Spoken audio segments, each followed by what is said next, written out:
Hi, I'm Mike Singletary. The other Mike Singletary, owner of Singletary's Furniture. Whether looking for the perfect piece or an entire room, Singletary's large inventory of quality brands makes shopping easy. Our friendly staff will gladly assist you with decorating ideas, financing, and free delivery in the area. And everyday low prices and customer satisfaction is always our goal. Price, selection, and quality are very important at Singletary's Furniture, and we got prices you can bear.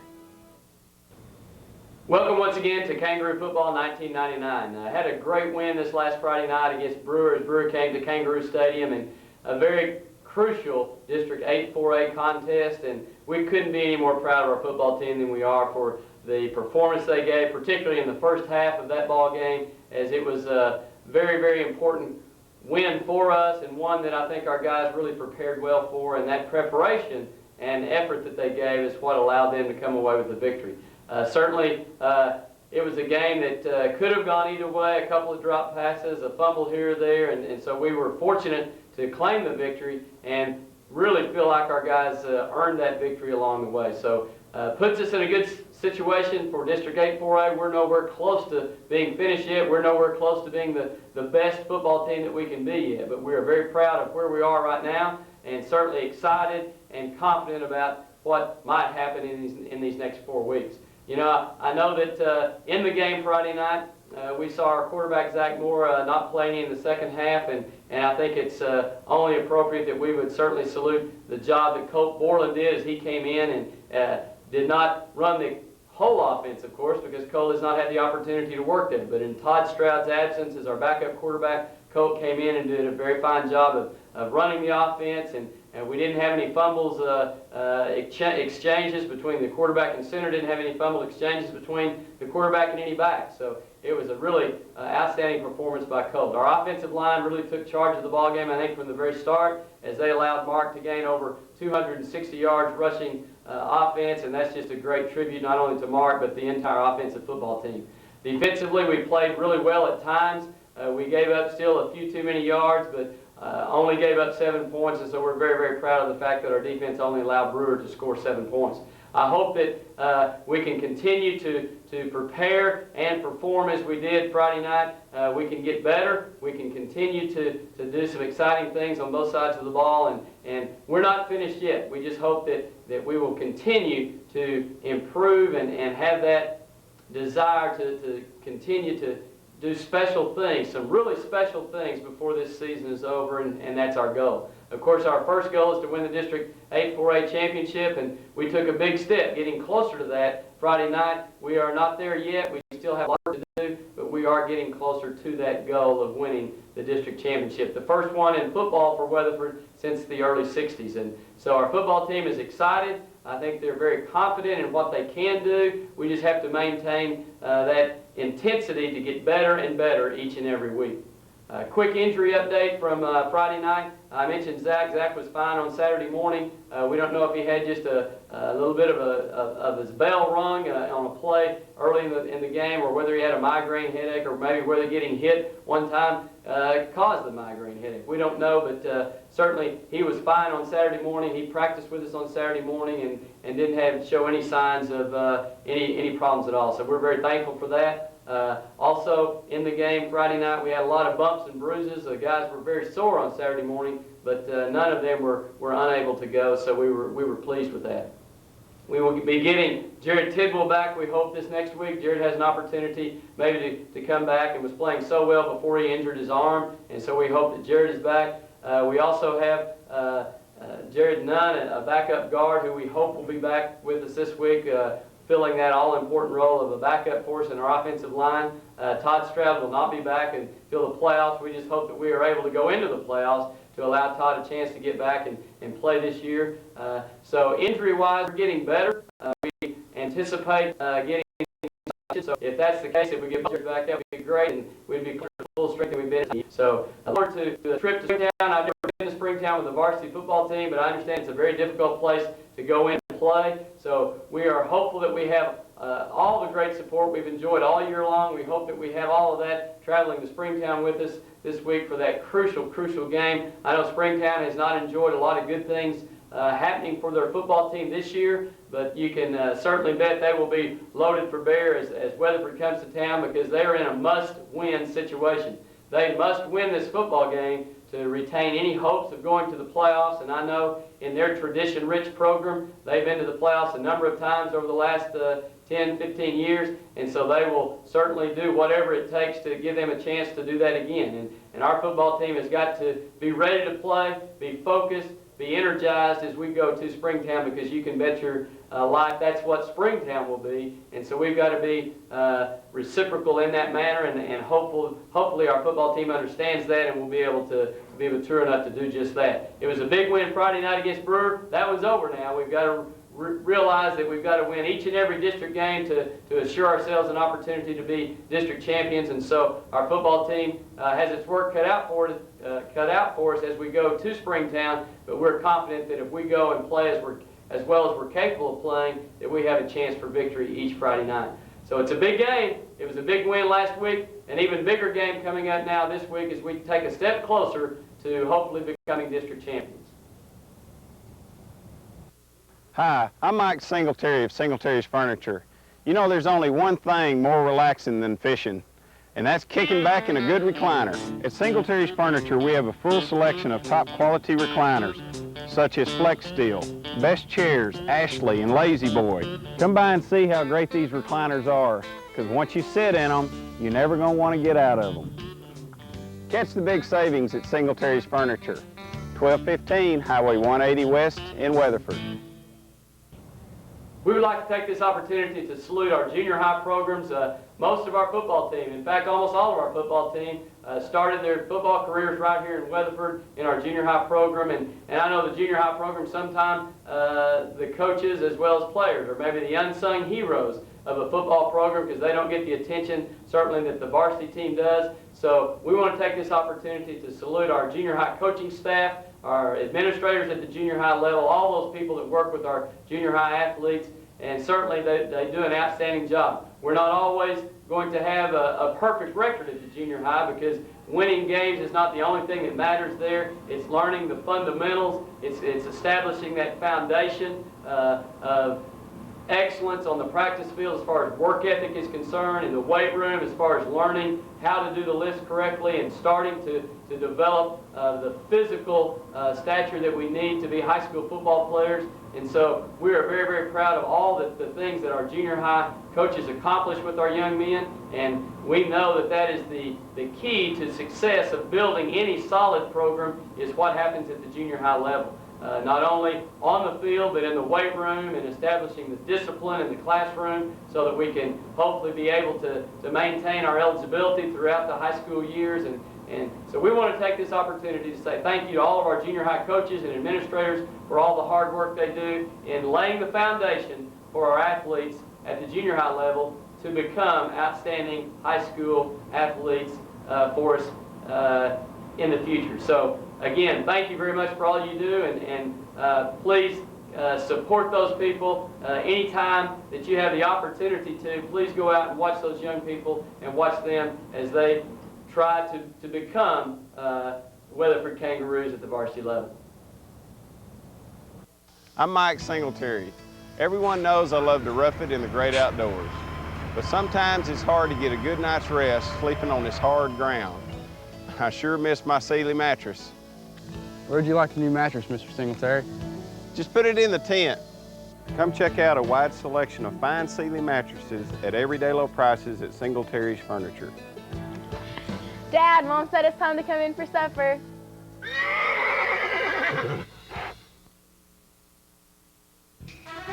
The following is a Nothing But Sports production.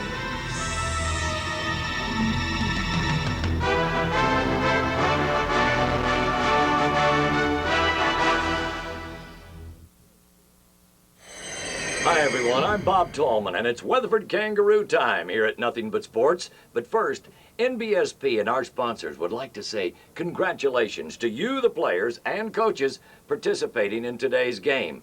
In the spirit of competition, we encourage you to play hard, play fair, and respect your opponent. You'll be cool if you do. And I want you to take care of your game tape. 30 years from now, it might be the most valuable video you own. Now, before the battle begins, let's take a look at the teams and the athletes and the coaches coming up in today's game.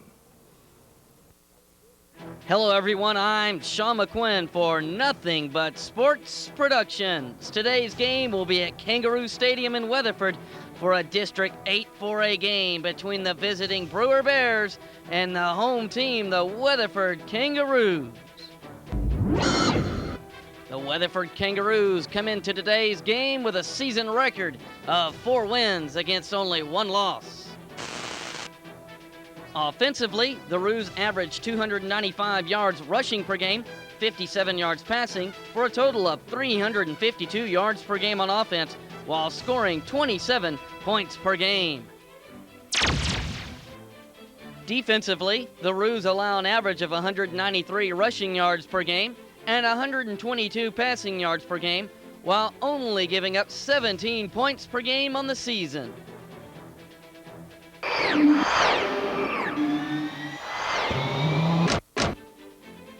Here's what head coach Larry McBroom had to say about his upcoming opponent, the Brewer Bears. He says their defense is currently ranked 3rd in total defense in the Star-Telegram area. They are aggressive and good tacklers. Their quarterback is an outstanding talent and a definite Division I prospect. He is the key to their offense. He says our offense must run time off the clock through its running game and use the pass efficiently. When our offense runs off 10 to 12 play drives that end up in scores, that is our best defense. In a tight ball game like we anticipate, turnovers and penalties must be eliminated.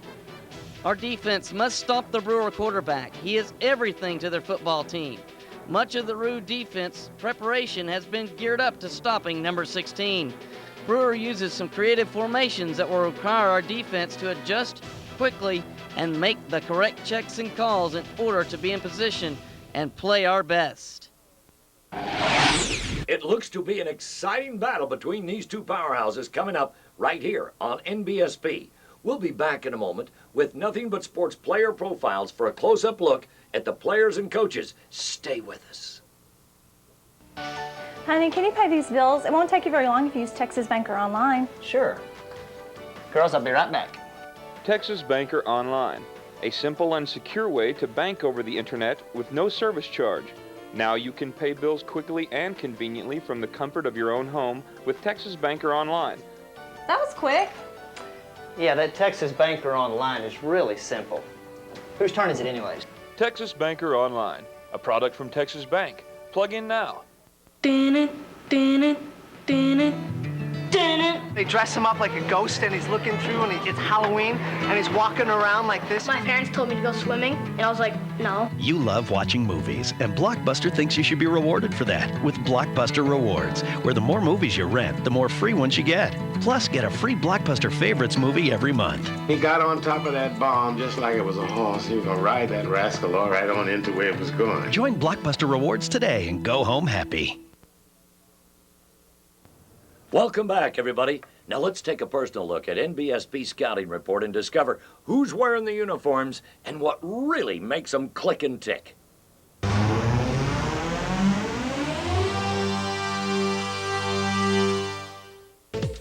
Now let's take a look at number 6 for the Weatherford Kangaroos. That's Keith Clayton, 5'10", 165-pound junior. We asked him what some of his hobbies and interests in life are, and he said planes, flying, cars, and football. His favorite academic subject in high school is science.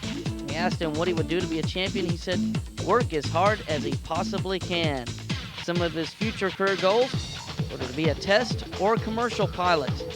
That's number 6, Keith Clayton of the Weatherford Kangaroos.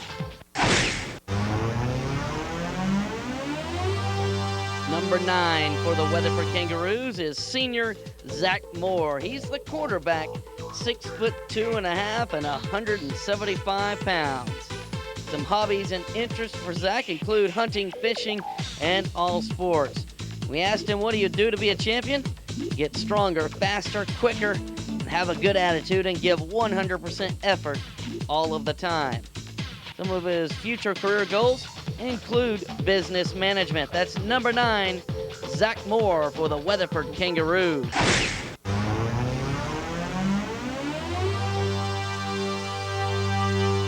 Number 52 for the Weatherford Kangaroos is Michael Branch. He's 6'4", 208 pounds, and he's a senior. Some of his hobbies and interests in life include fishing, hunting, playing golf, football, basketball, riding four-wheelers, eating, playing guitar, listening to music, and driving.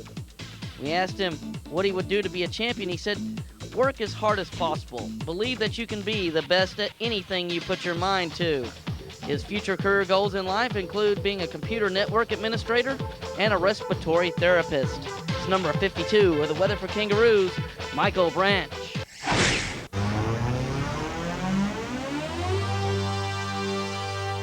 Let's take a look at Jason Such, number 78 for the Weatherford Kangaroos. He's 6'4", 210 pounds, and he's a senior. We asked him what some of his hobbies and interests include. He said reading, building model cars and planes, racing remote control cars, and flying remote control planes.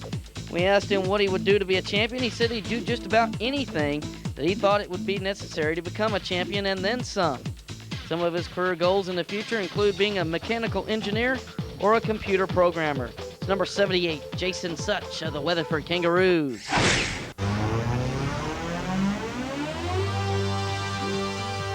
Laban DeLay, the Weatherford running back and defensive back coach. This is his 5th year at Weatherford High School in coaching. Well, he played football and baseball at Arlington High School and played baseball at Tarleton State University. His major in college, well, exercise sports studies and biology. Some of his hobbies include jet skiing and hunting. Some of his most memorable moments in his sports career include, well, as a sophomore, Arlington High School being a part of the 1988 quarterfinal playoff football team versus Odessa Permian at Texas Stadium. That's Coach Laban DeLay of the Weatherford Kangaroos. Today's game is being brought to you by Texas Bank. With us, it's personal. And by the New Car Dealers, backing the Roo Crew in '99. That concludes this week's NBSP Scouting Reports, and we'll be back in a moment on location with the big showdown. Stay with us.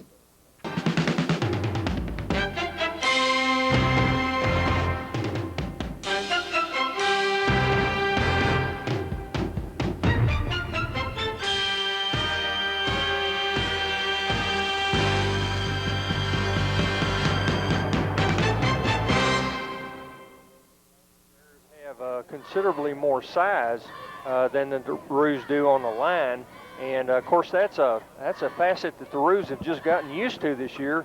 I think probably Castleberry was the only team that we've played so far where we were even very close to the same size as they were. So looks like the Roos are going to kick off to the Brewer Bears tonight, and we've got the guys getting ready, and our kicker McClure, Jeremy McClure is out there waiting for the ball. Well, we want to welcome our live KZ 1220, your Sports Center audience, and we also want to welcome our Nothing But Sports Productions audience. You'll be able to watch this on cable television, Channel 19, on, I believe, now Tuesdays and Thursdays. They have changed it up a few times on us. And you can also get your video of this game from your Weatherford Booster Club. And we're just about ready for the kickoff. The Kangaroos will be in their blue jerseys and black pants. They'll have on the blue helmet, and we'll see Brewer out there in the white and gray and the metallic blue.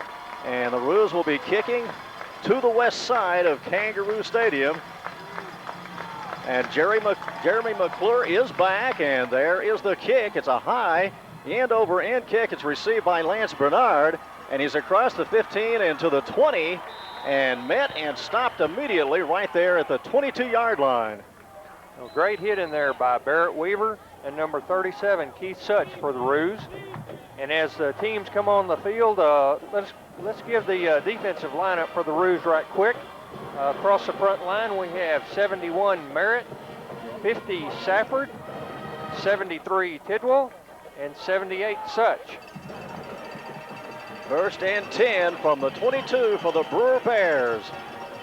And they have Jermaine Griffin at quarterback. He throws a short pass in the flat that will be incomplete. Over there was number 11. That is Marcus Jett, wide receiver. He's a 6'2", 185-pound senior for the Brewer Bears, but that pass is way short. Well, we'll go ahead and finish out these lineups right quick, Randy. 25 Carlisle at linebacker, 37 Such, and 89 McClure. We'll give you the defensive backs in just a second. 2nd down, 10 yards to go for the Bears. Here is a pitch out to the right side. This is not going to go for much. The Kangaroos are over there quickly. Boy, a great pursuit over there by the Roos. Randy had number 50 for the Roos, Scott Safford, and number 85, Craig Boney, leading the charge. And looks like we had a penalty on that play also. And this could possibly be a motion call against Brewer. And like we said, we will see Brewer in an I. They will also venture around into a veer occasionally. And, you know, they don't run a straight midline option because they do like for Jermaine Griffin to carry the ball. I think they've only pitched out like 3 of their last 50 midline option plays. So they do run it, but they expect Jermaine Griffin to keep the ball if he possibly can. We've got a 3rd down and 9. The ball is at the 23-yard line.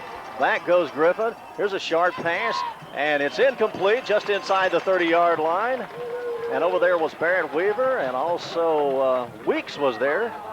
Yeah, good coverage out there by the secondary, Randy. Even if the receiver had caught that ball, he'd have been well short of the 1st down. So this will be the first punt for the Brewer Bears. Just getting underway in Weatherford, Kangaroo Stadium, 11:30 to go in the 1st quarter. Brewer will be punting, and that's a good way to start this one, Mr. Mark Reeby. Yeah, that's a great start for the Roos. Come out with a strong showing on defense. And now we've got Colt Borland, number 5, and Garrett Hudson, number 35, back to receive the punt. And right now, the Roos are very dangerous. Special teams. And that was almost blocked. Here is the reception, and I believe that is Garrett Hudson over there to receive it, and he's wrapped up immediately. And they, you know, that should have been a penalty, I think, right there, because they definitely wrapped him up after he called a fair catch and pushed him back several yards. Well, Kane Riddle did a great job there, Randy, of just stretching out as far as he could to try to block that punt, and was just inches short of actually getting a hand on the ball. So a great hustle by the Roos special teams. 1st and 10 for the Kangaroos. Now they're at their own 44-yard line. We have the offset I backfield. A pitch out to Garrett Hudson. He has a hole across the 45. Midfield. I believe he got into Brewer territory. He did at the 49. A great job of blocking out there by the Roo offensive line, the left side of the offensive line, and Mark Pierce and number 9, Zach Moore was also out there in front, giving Garrett some help with that run. Brewer has a lot of people back from last year. They have 13 starters back, and that's as much as anyone else in 8-4A this year. Got the one man in the backfield. Here is Zach Moore. He's going to throw a pass down the sideline that will be long for Garrett Hudson.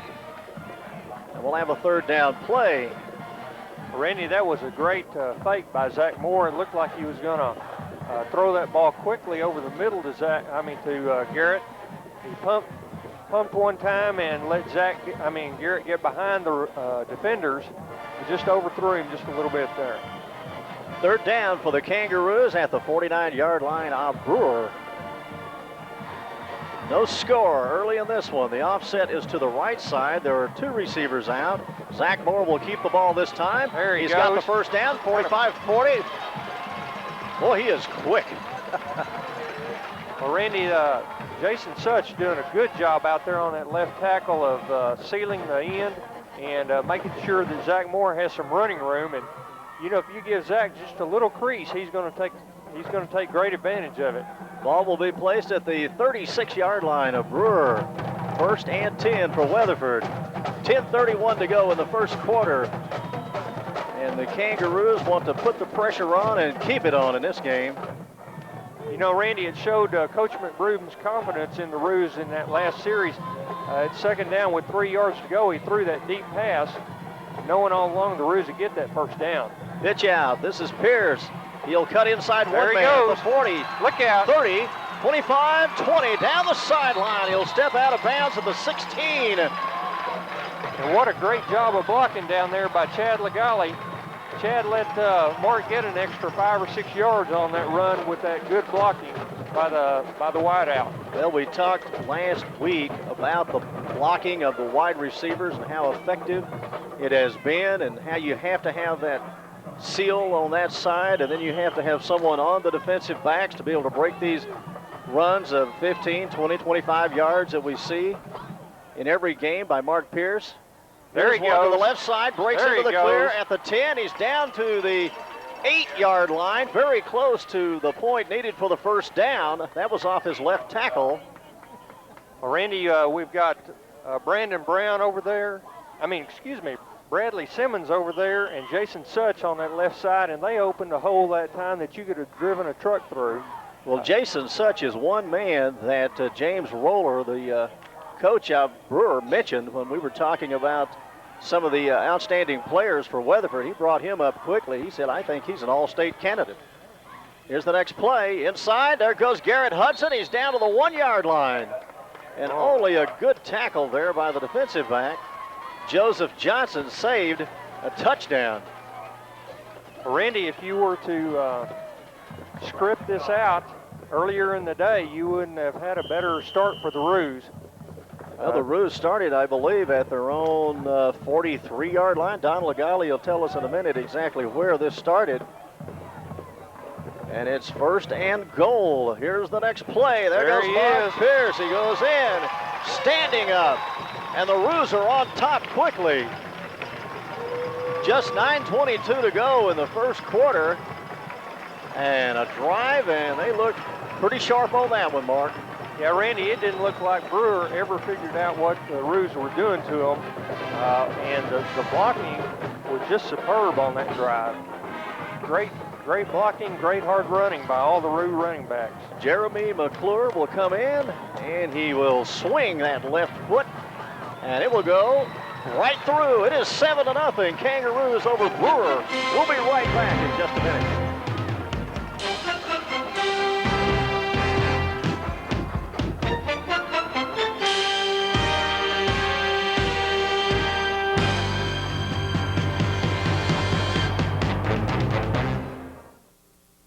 Little Miss Muffet sat on her tuffet. Tuffet Muffet. She would have sat on anything, she was so wasted.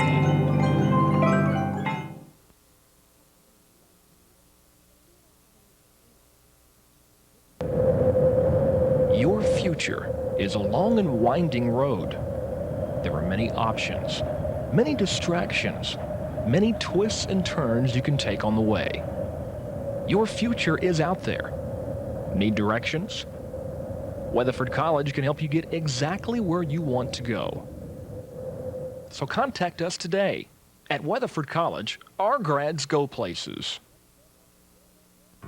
Al, Super Save Produce Buyer, line 1.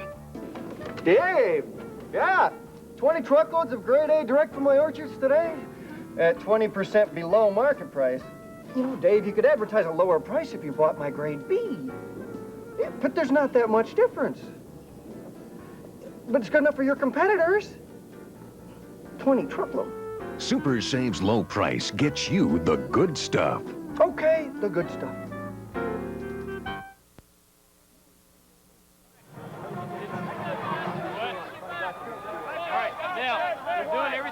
All week, except they are bringing the weak one. Okay, they're bringing the weak one. Also, good job of picking up the end coming on the stunt when we threw the pass in 100. All right, good job right there. I'll flip that bitch. All right, now they're doing what we've done all week. Right, nothing's different. Well, the Kangaroos are about ready to kick it off. They went right down the field on their first possession. It is 7-0. A 1-yard run by Mark Pierce.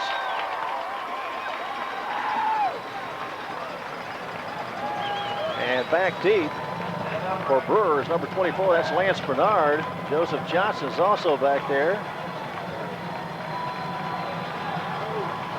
And here is a low liner. It goes into the middle, and it's picked up and it dropped initially by Brandon Cook.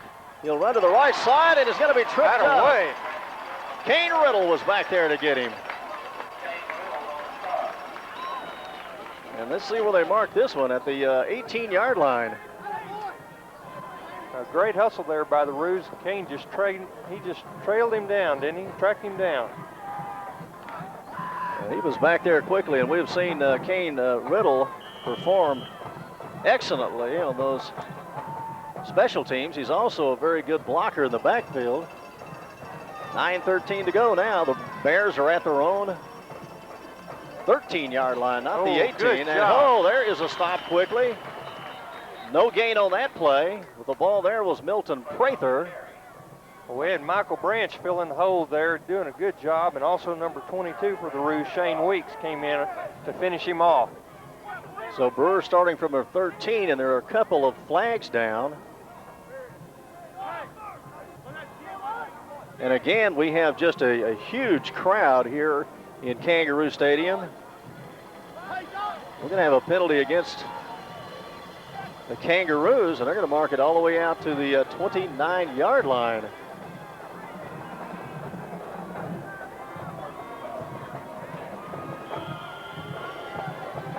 Well, I didn't see the call. Don Legale saw it, but we don't have Don Legale plugged in yet. But there's a penalty against the Roos, so we have first down. The ball is just inside of the 29 of Brewer. Here is Jermaine Griffin. He will keep it. Has a hole across the 30 up to around the 34-yard line. That'll be a gain of about 6 yards. Well, good job there, Keith Sudge, making the first hit on the quarterback, and then number 21 for the Roos, Chuck Wilkie, just comes over and delivers just a crushing blow on him. So Don, I guess that was a personal foul call. Is that correct? It was a personal foul against the Kangaroos. So second down and 4. The ball at the 34. A Brewer I formation. The pitch out is fumbled, and Jermaine Griffin does fall on it for a loss as quickly. Crashing Cashin Carlisle comes in there and bangs both of them on the head. It looks like number 28 for the Brewer Bears, Milton Prather, maybe he's a little slow moving around out there right now. Well, he's already been hit pretty hard a couple of times. That's a loss of 3 yards on the play, and you see that pitch out that goes to the left side. You just see it fumbled a lot more in high school football. Practically everybody out there is right-handed. It's just more awkward than when you pitch it out to the other side. Shotgun formation. Here is Jermaine Griffin. Long pass downfield. He's got a man, and he's not able to pick it up, and I'm not sure if he was able to get his hands on that one or not. He was out around the 35-yard line of Weatherford. Incomplete. But he was certainly behind the secondary of the Roos that time. Well, the quarterback had quite a bit of time to throw. He was using that rollout, Randy, just to buy a little bit of time instead of a straight drop back. And that allowed the receiver time to get behind the Roos secondary. A lot of speed shown out there right now by the Brewer Bears. Well, we knew their wide receivers had speed. And of course, Jermaine Griffin, he's probably a 4-4 man himself. And their tailback is also very fast. But Randy, the Roos faced a lot of speed last week against Mineral Wells, and they were able to handle that without any problem. So I would expect them to be able to do the same thing with Brewer tonight. So the Bears are going to punt. And that's Billy Bob Pride punting. It's a short punt. It hits at midfield. A very good bounce here for the Bears. Across the 40, across the 35. And it will be downed at the 33 of the Kangaroos. Well, he got about 15 yards worth of roll out of that kick. Had a lot of spin on it. And the flags around the stadium, they are absolutely limp. I don't believe we have a breeze tonight at all. We were expecting rain today, which did not materialize. And I think the Kangaroos are glad it's dry out there, Mark. No doubt about that. Two receivers to the right side, 1st and 10 for the Roos. Here's a pitch out to Mark Pierce. He's going to cut inside around the line of scrimmage, but he won't get much as the pursuit of the Bears catches up with him, maybe a yard on the play to the 34. Randy, it still amazes me how fast Zach Moore gets around that corner to go. He makes the pitch out, and then he beats the back around the corner to block. Now that's showing quite a bit of speed right there. 2nd down and 9 for the Roos. They lead it 7-0. We're in the first quarter. One man in the backfield, that's Pierce, and he's got the ball. He's got good blocking. The 40, 45, up to the 48-yard line. Let's call it the 47. And that was the draw play to Pierce, and we haven't seen that play a whole lot. No, but great job over here on the right side by Joe Hosh and Jose Antillan, opening up a good hole for Mark Pierce. And then Mark, who's normally thought of as a bruising type runner, Randy, showing good moves there as he faked out a couple of the Brewer Bears who were trying to tackle him. 1st and 10 for the Kangaroos at their own 47. High backfield this time, and the short man there will get it, the fullback. That is Garrett Hudson. He has about 3 yards to midfield. Well, Coach McBroom doing a good job of keeping the Brewer Bears off their on their toes here. He's not giving them very many looks that are the same in the first quarter here. We're down to 5 minutes and 45 seconds left. And they use that offset eye a lot, but now they're going to use the one-man back with a flanker to the left side. This is much like the flex bone here. Here's Zach Moore with it. He'll keep it across the 45, down to the 42, and there's no fake there. He just goes down the line and comes right outside of his right tackle, cuts up field, and that is a 1st down for the Roos at the 42.5 of Brewer. Well, Randy, Coach McBroom was commenting this morning on what a good job Zach Moore has done so far this year of learning to read the defenses and to make good decisions about whether to pitch the ball out or not. He's just really turning into an exceptionally good quarterback. Well, we're going to have a timeout. Let's go ahead and take a timeout from Kangaroo Stadium. It's 7-0. The Weatherford Kangaroos over Brewer. We'll be right back.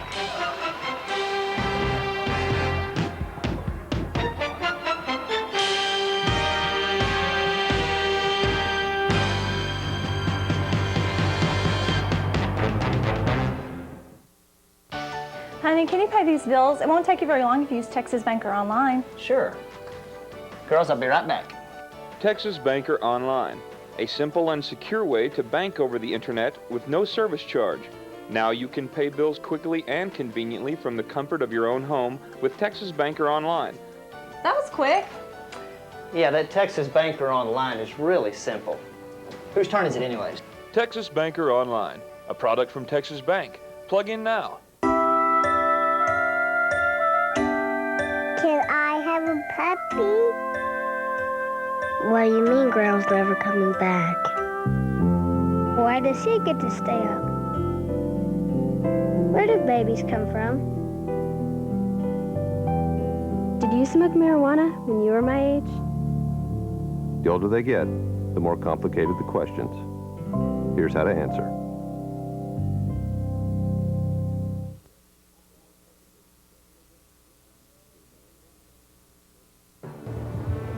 Hello, I'm Don Cressman, candidate for District Judge for the 43rd Judicial District of Texas. I'm here today to ask you to do 2 things. First, I want you to support the Weatherford Kangaroos. Second, I want you to vote for me on the March 14, 2000 primary for District Judge. Thanks a lot.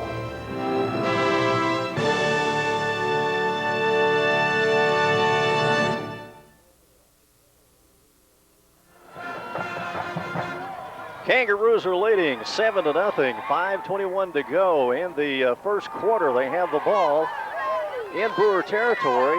We want to thank Job Site Sales, Roger Williams, First National Bank, Weatherford Democrat, Custom Homes by Noah, Taco Bueno, Weatherford Municipal Utilities, Harkness Printing, Sonic, Whataburger, Lone Star Furniture, Malt Shop. That's some of our Weatherford Kangaroo sponsors here on KZ 1220, your sports center, bringing you Kangaroo football.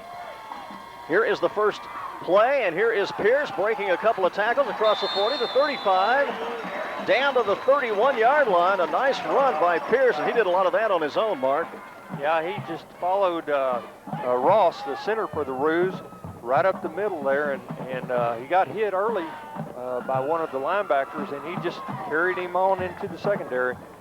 Another first down for the Roos, and they are piling up the first downs here in the first quarter, and Brewer, so far, not able to stop the attack of the Roos. Offset to the right side, we have two receivers out on first down. Here is Zach Moore. He's got the ball. He's going to keep it. Makes a darting cut across the 30 and the 25. And there's another big hole that opens up. And, boy, Zach Moore down to the 18-yard line. And that's just a yard short of the first down.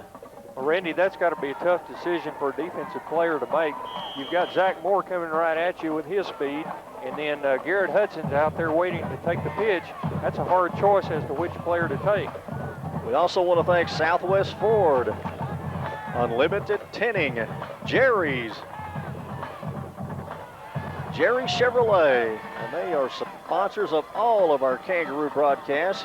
Next play, Pierce has it, trying to get beyond and through the tackle of Richard Hoover, but Hoover's able to hold on to him until help comes, and Mark gets down to just outside the 20, and I believe that will be a first down.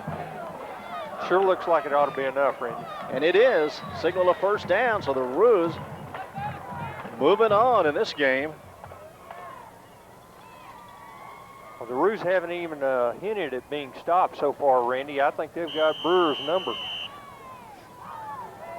Well, the Bears, it appears, are using a 3-4 defense. No, they're using a 5-2 defense.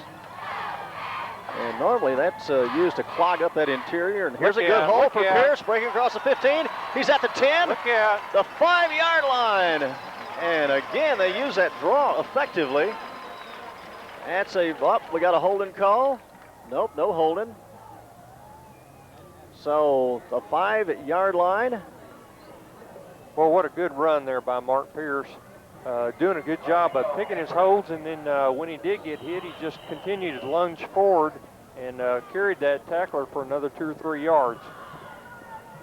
So first and goal again for the Roos. They're right back down there. 3:29 to go in the first quarter. And they come out with two receivers out, the offset eye to the left side. Moore's going to keep it himself. He'll get a couple of yards down to the 3. That was closed off quickly inside. Again, in on the tackle was Richard Hoover. Or Brewer, the big defensive tackle. Randy, I guess when you get down to the 5-yard line, you've got first down. If you can make 2 yards without handing the ball off, you just take it right then. Right, and there's no sense in being fancy right now the way they've been moving the ball. That's right, and that's pretty much what the Roos are doing. They're not being fancy. They're just shoving it down their throats. Second and goal from the 3. Zach Moore, he is barking out the signals. Here goes Pierce. They're not going to stop him. He's in for a touchdown. What a great job over there on that left side. We've got Jason Such blowing them out. Jose Antillion's in there, Michael Ross. Just a great job by the Roo line. Joe Hodge doing a good job over there, as well as Bradley Simmons. You know, one thing I think that the Roos noticed in the films was that the defensive ends of the Bears like to come upfield. And I think that's one reason we're seeing that draw play and seeing it work effectively. Here is Jeremy McClure with the kick. That makes it 14-0. Kangaroos over the Brewer Bears. We'll be right back with more Kangaroo football on KZ right after this.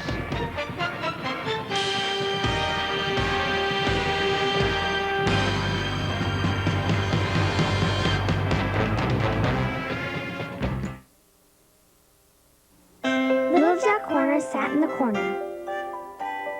sure. Smoke that much pot, and you'd be paranoid too.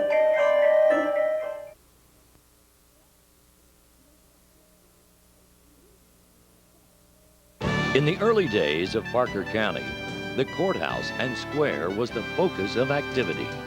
Education was important. The first high school was built in 1885 on the north end of the block, now occupied by the City Hall. The White Junior High was constructed on the site of the old Central High and was used until the new South Main School was available.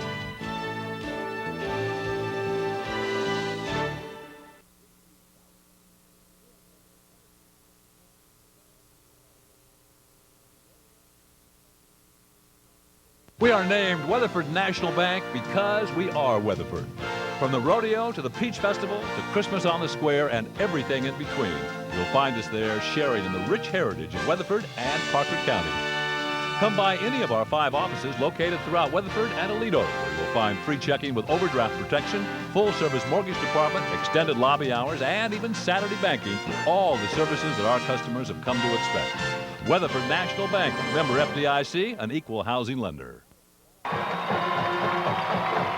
Well, Kangaroo Stadium is rocking and rolling tonight, and so are the Kangaroos. They've got a 14-0 lead over the Brewer Bears in the first quarter. There's still 2:40 to go.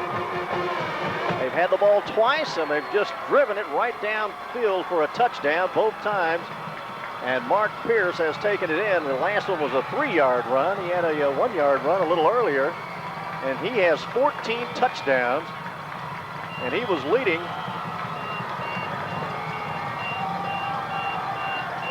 Randy, well, I don't think there's any doubt about the fact that the Roos have pretty much dominated so far tonight. And here we have the kick by Jeremy McClure deep.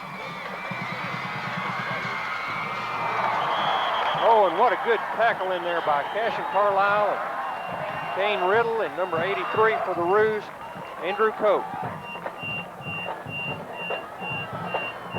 We're having a few radio technical difficulties here, but we'll continue with our audio for the game as far as the television is concerned. And we're going to have some Roo defensive statistics for you here in just a second.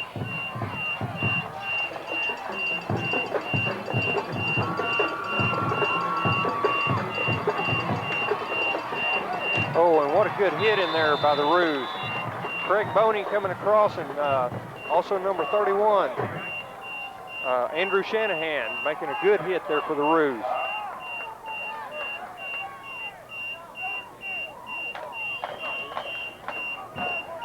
The Brewer Bears just haven't been able to get on track so far tonight. The Roos have done a great job of holding them intact.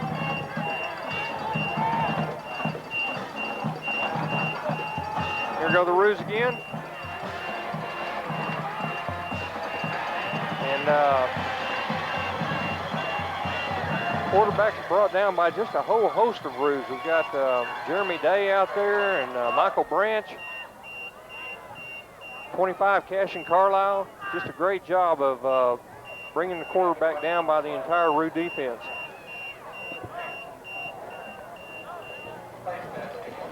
Looked like we had a face mask call on that play. So the Brewer will get one of their few first downs of the night. This may be their first first down. If we'll have Don Legale check on that for us.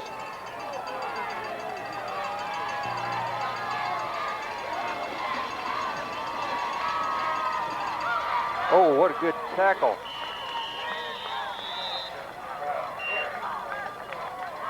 At number 21 for the Roos, Chuck Wilkie coming up, and Chuck just met the runner, the fullback there, head on in the hole. Did a good job of bringing him down. 5-yard gain on that play.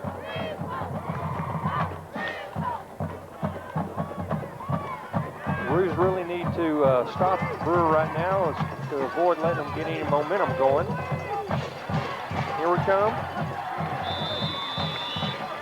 Good job of tackling out there. Craig Boney and Jeremy McClure, 21, Chuck Wilkie, and 35, Garrett Hudson. all the Roos getting in on the tackling tonight instead of just one player.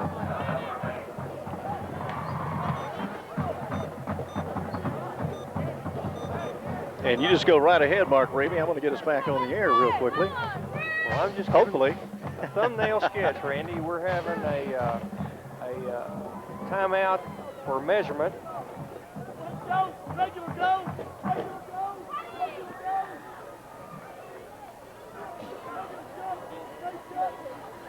All righty, we were knocked off. We're going to get back on now. We've got Matt Sorrells in the studio, and he's fixing to hook us back up again. Matt, just let us know.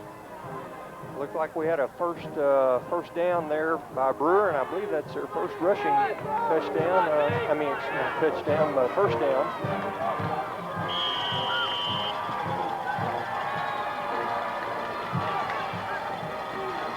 And so now the Bears have got a first down play, and they've got a couple of yards across the 45 up to the 47-yard line.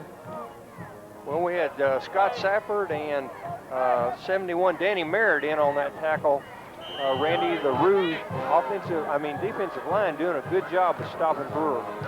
Second down and about 8 yards to go from the Kangaroo, or rather from the Brewer 47. Bears have an I formation and a flanker to the left side. Jermaine Griffin here. This is going to be a reverse. To the right side, in comes Wilkie to stop him for a loss. Wilkie and Jeremy McClure out there making sure nothing happens. And Chuck Wilkie, we have seen him hunt down the ball carrier and just close in. He started doing that last week. I don't know how many times we saw him do that against Mineral Wells last week. Well, Chuck having a real good quarter so far, and as a matter of fact, that ends the first quarter. Well, that is the end of it. It's 14-0. We'll be back for the second quarter right after we pause for a moment.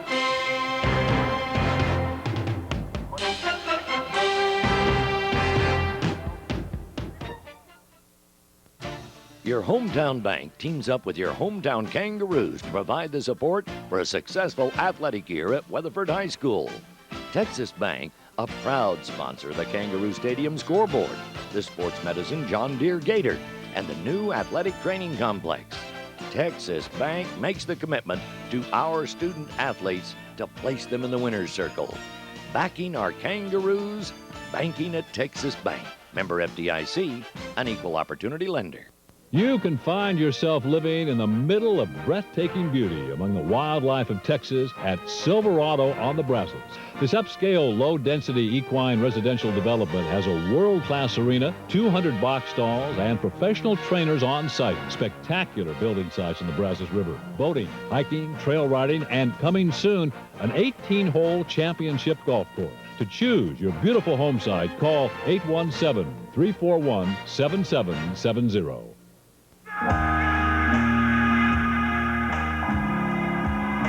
It's always someone else's kid who smokes marijuana. Someone else's kid who's messing up at school. Someone else's kid who's having trouble at home. But what happens when someone else's kid meets your kid? Talk to your kids about marijuana before someone else does.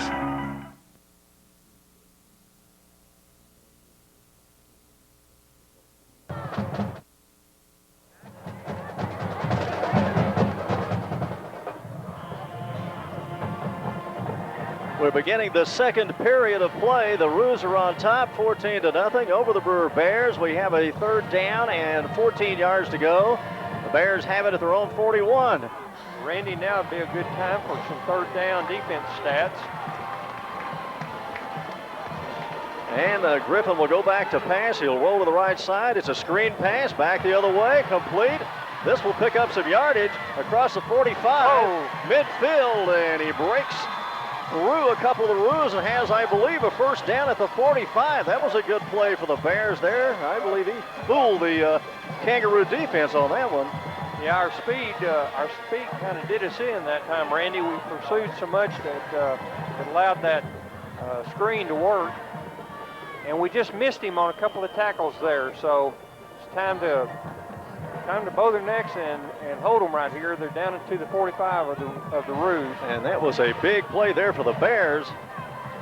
Griffin back to pass. He has a receiver in the flat at the 40-yard line. That's complete.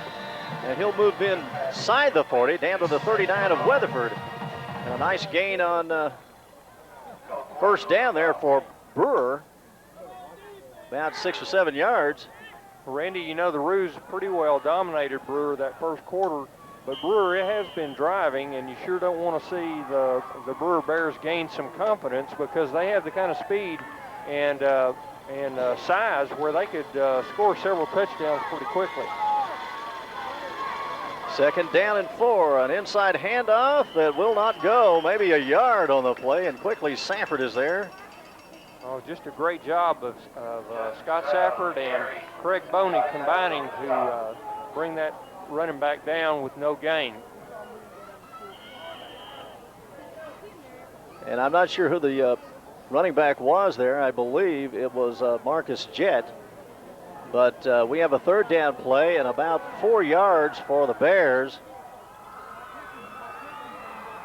Another critical third down here, Randy. You sure would like to see the Brewer Bears have to punt.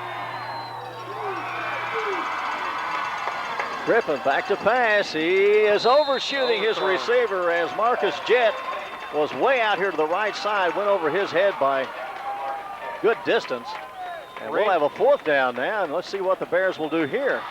Well, that was a play where quarterback sure couldn't afford to underthrow that ball, because Barrett Weaver was making a good break on the ball and really would have been in position to intercept that ball if it had been catchable. Well, they're going to bring in a couple of new people here, and let's see what the Bears try to do. They are trailing 14-0 here early in the second quarter. They're going to go for it, and they will come out with a looks like a wing to the right side. Here comes Griffin looking for a receiver, throws it downfield, overshoots his man at the 20. And the ball will go over on downs. And over there to knock down the receiver was Chuck Wilkie. Just about the time he jumped, Wilkie came right under him and sent him right on top of his head. But the pass was a little long anyway, so the ball will go over. The Roos will have it, and the Kanga Crunch defense comes through again. What a great job by the defense there, and an important stop, because it gives the Roo offense great field position here, Randy, as they'll be starting at about the 38-yard line. First and 10 for the Roos now. I formation, 2 receivers out from their own 38. And inside handoff to Pierce. He's still fighting, and they can't bring him down. He crosses the 40 and out to the 42-yard line. Now they're going to mark it back a yard now and give him just outside the 40, so a gain of 2 yards for Mark Pierce. Well, Randy Mark just never gives up in there. He just keeps fighting and clawing his way forward. And the Roo offensive line, when they see a back fighting that way, they're going to give everything they can also. So it's a good combination. 2nd and 8 for the Roos. And it appears they'll be offset just a little to the right. Pitch out. Here is Pierce coming to the left side. Pretty good blocking. 40, 35. Here we go. 50. 45, and he's knocked out of bounds at the 41-yard line of Brewer. Boy, he just explodes all of a sudden. But we've got a penalty flag down on the field again. The old yellow flag is laying right out there on the 44-yard line of Weatherford, and they are going to call this one back. Well, it looks like Coach McBroom definitely doesn't agree with that penalty. He's out on the field talking to the refs and pleading this case, but I doubt that he will. I doubt he'll be successful. No, afraid not. Not this time. And they're going to mark it off from the 41. And I'm sure this will be 10 yards for holding. And it is, so the ball is back just outside the 30 now. We'll have first down or second down all over again and about 18 yards. Well, Randy, that just gives us a little more field position for a longer run. You are ever the optimist, Mark Reeby. You know, you have been elevated back to most worshipful prophet after that big prediction last week. So I'm sure you're feeling good about yourself again. Oh, well. Inside handoff. Here is Garrett Hudson. And he almost broke through. There was one man got him by the ankles, and had that man not made the tackle, I'm afraid Garrett Hudson would have been on a long run. He gained about 4 yards. Yeah, that play was really set up well, Randy. Sean Roberts for the Brewer Bears did a good job of tackling Garrett Weaver, but let me back up on that. Garrett Hudson. But Garrett had a long run coming if he could have gotten by Roberts on that. Well, let's take a quick 30-second timeout, and we'll be right back with more Kangaroo football in just a second.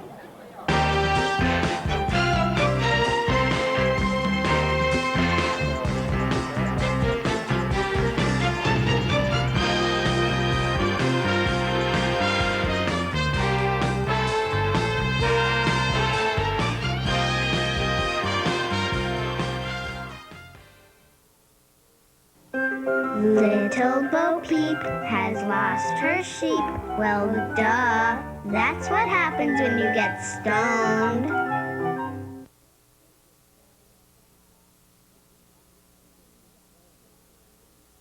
Teamwork.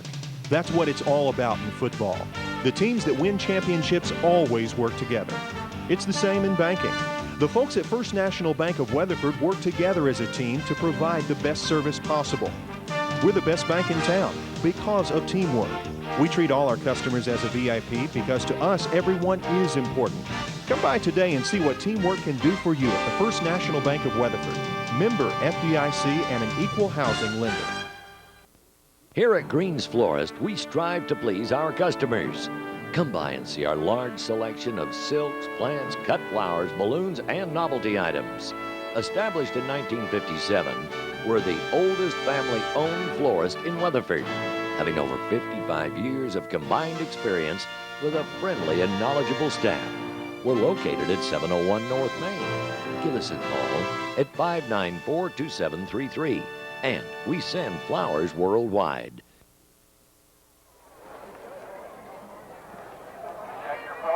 Boy, looks dangerous.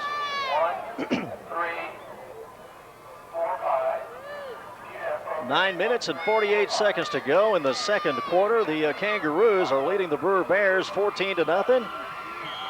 The Roos right now have a third down play. They're at their own 34.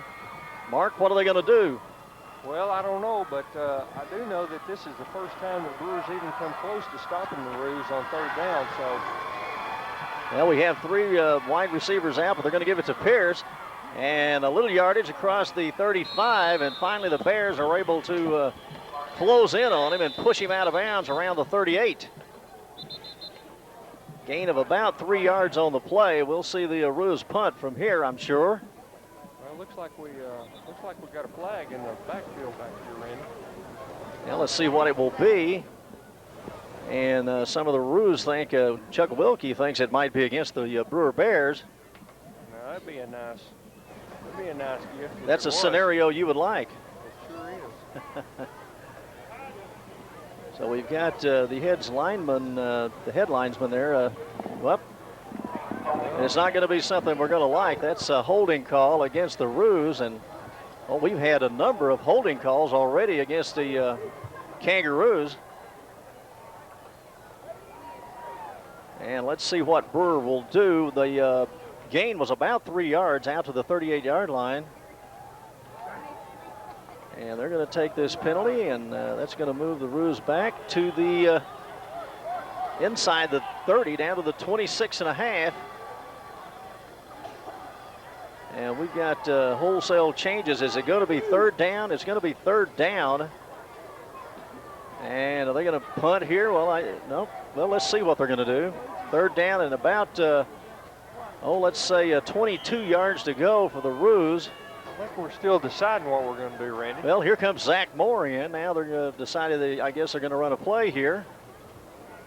You might as well go ahead and get your 3 downs in, the way I look at it, Mark, before you punt.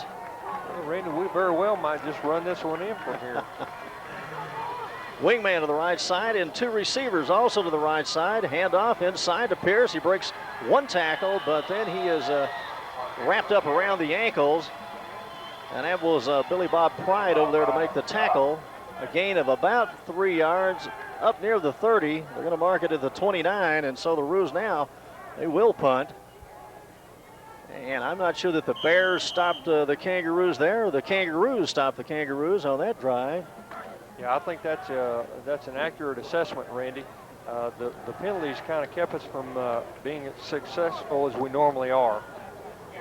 Garrett Hudson will punt. He's done a good job punting this year. Here's one that's wobbly, very high. It will bounce around the 40-yard line, 35, and picked up by good Brewer. job. And he gets across the 35, and that was Kane Riddle down there to trip him up, and that was Jermaine Griffin back to receive the punt. Boy, he does a little bit of everything for the Bears.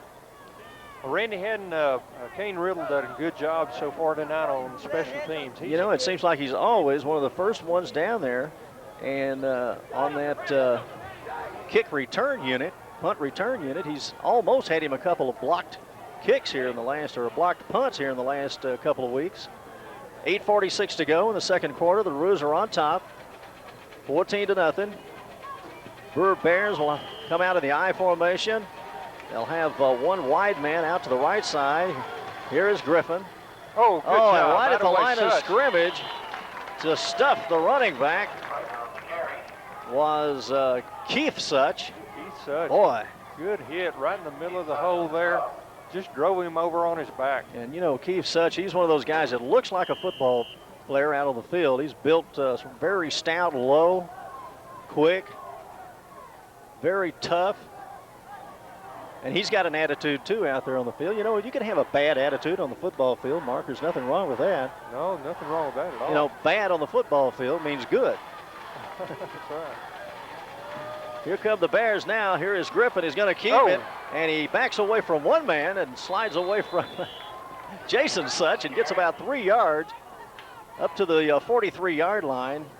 Well, Jeremy McClure doing a good job of not taking the fake of the quarterback there and going ahead and getting the tackle. And then Michael Branch came over the top from the back and he just buried him. Well, Jermaine Griffin looked like he was on skates there for a moment. He was trying to stop, and he was able to get away from Such. Such had him for a loss. Well, this is another key third down for the Roos, Randy. You sure would like to see them stop Brewer and not let them establish any momentum. Well, they have to get just inside the midfield stride for a first down. Shotgun formation. Here is Griffin. He will throw a pass. It is complete.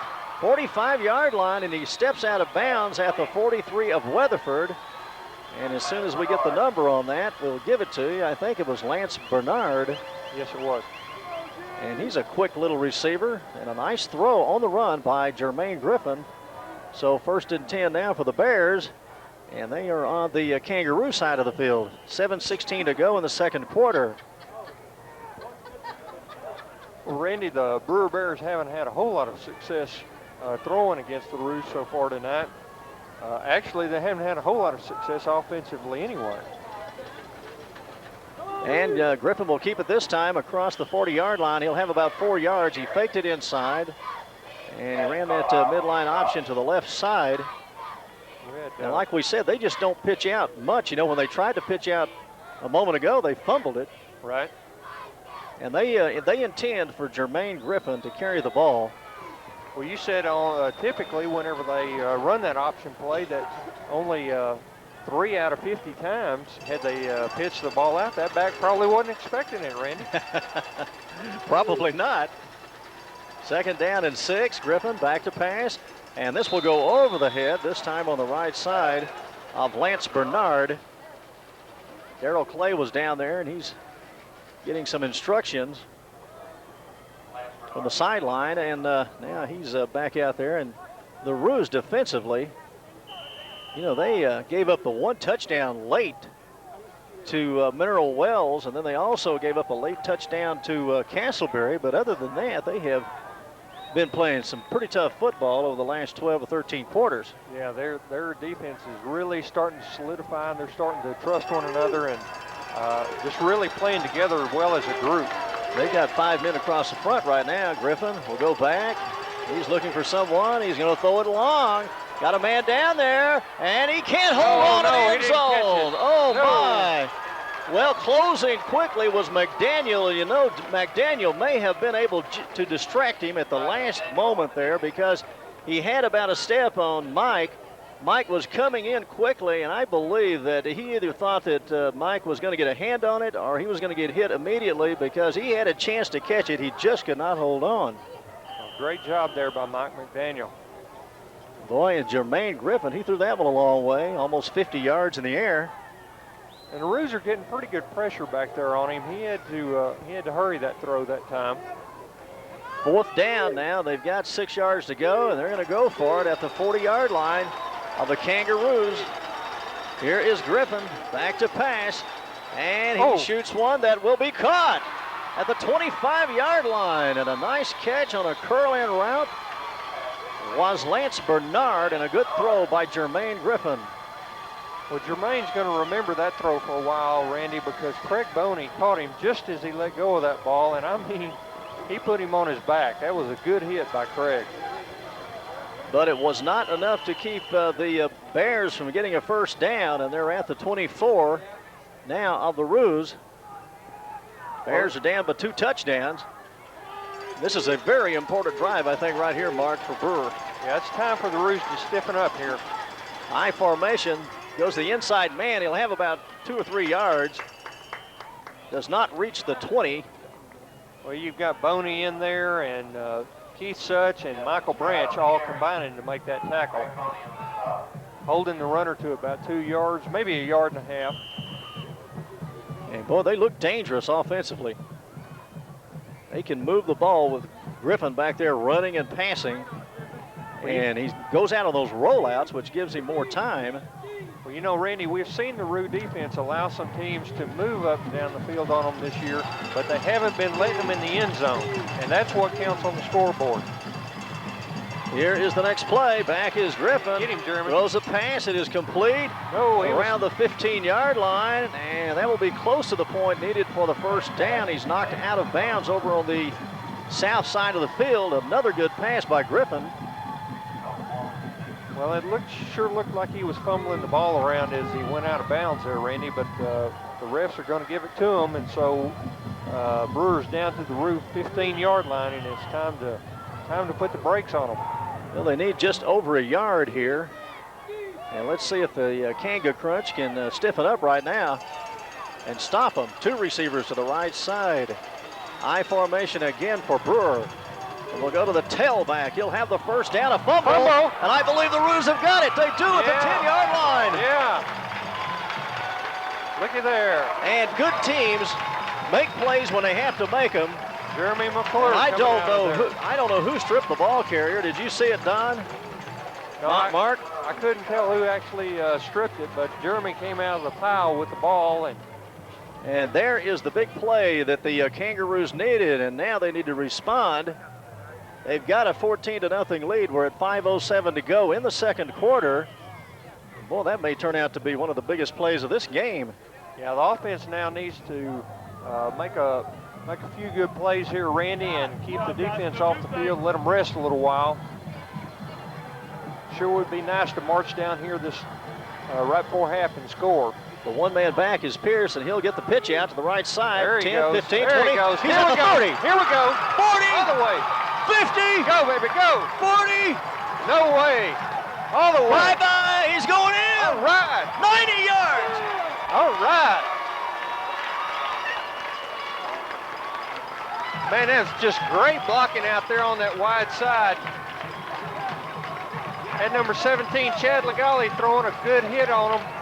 And Mark Pierce just got out in front, and he turned the Jets on, didn't he, Randy? He hit his Kanga stride at about the 40-yard line on his own end. Woo. And he went into overdrive at midfield, baby.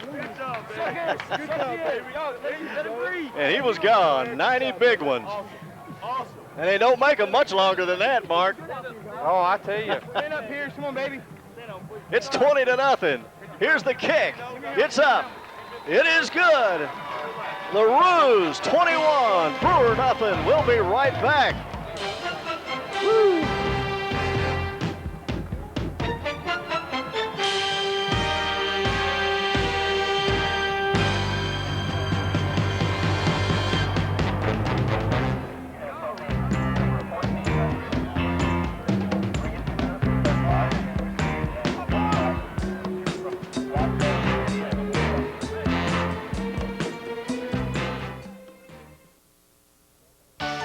Honey, can you pay these bills? It won't take you very long if you use Texas Banker Online. Sure. Girls, I'll be right back. Texas Banker Online, a simple and secure way to bank over the internet with no service charge. Now you can pay bills quickly and conveniently from the comfort of your own home with Texas Banker Online. That was quick. Yeah, that Texas Banker Online is really simple. Whose turn is it anyways? Texas Banker Online, a product from Texas Bank. Plug in now. Those who dive lightly into the market today soon discover that when opportunities swim side by side with peril, it is easy to lose all sense of direction. The riskier the investment environment, the more you need the fixed income strategies of Cummer Moyers Capital Advisors. Is your investment advisor recommending Cummer Moyers for $19.99? Cummer Moyers, managing money, earning trust. Pizza place, this is Egan. May I help you? On June the 1st, 1976, it was my opportunity to walk in the front door of the pizza place in Weatherford, Texas. At that time, you could get the lunch special, which is a small cheese pizza, a salad, and a drink for only 95 cents. There's been a lot of things that have changed in Weatherford, Texas in the last 23 years, but there's one thing that's always remained constant. The pizza place and the Weatherford Kangaroos have always been a perfect combination.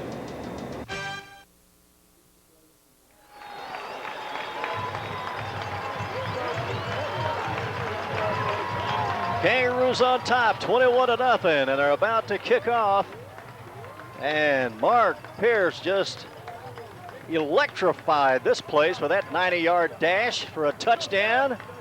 And that has to go down as one of the longest ones in Kangaroo history. And Randy, you don't make a run that long by yourself. There was lots of good blocking out there on that right side for Mark. But man, when he saw that hole and that seam down that right-hand side, he just headed for it. Well, that's one of the things that makes Mark Pierce so good. As soon as he sees that hole, he just explodes through it. Here's the kickoff. It's received at the 10, the 15 to the 20, and up to the 26 or 7-yard line. And the kickoff team for the Roos, again, down there doing a good job. Just a whole host of the Roo tacklers in on that play, and it sure has been nice to see the Roo kickoff team as many times as we have tonight, Randy. Hope we see them a lot more. I agree. 21-0 now, and the Roos are on top. And, you know, I think that offset eye that they came out in, I think they had that shifted to the right side, and that pitch out was real quick, and he was way around the right side quickly.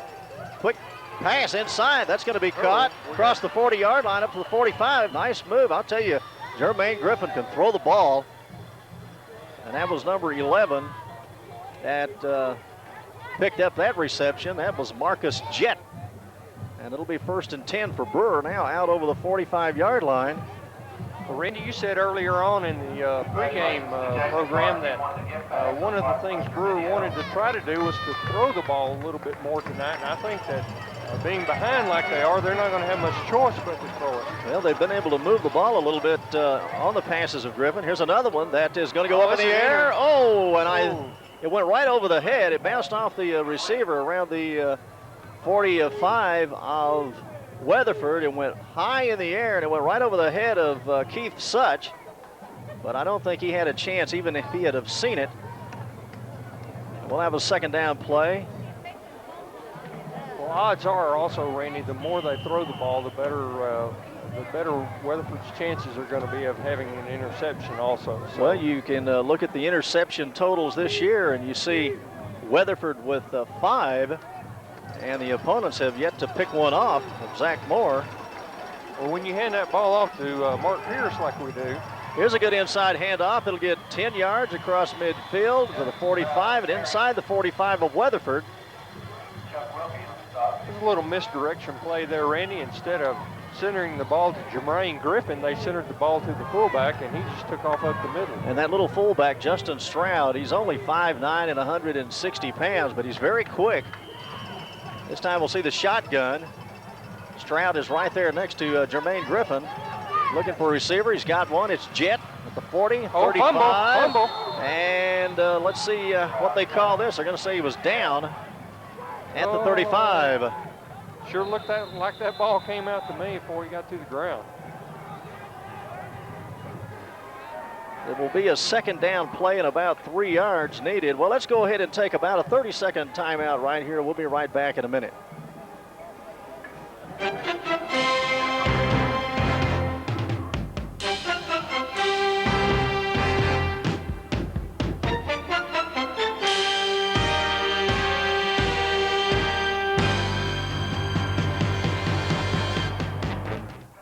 I just don't want to. I think a lot of kids smoke pot. I feel like I'm the only one who doesn't. Why do I have to be so different? Different. Maybe we're not as different as we think.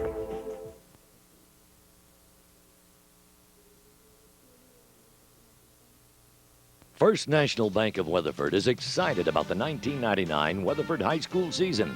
Since 1880, the First National Bank of Weatherford has provided friendly and reliable service to the folks in Weatherford and surrounding area.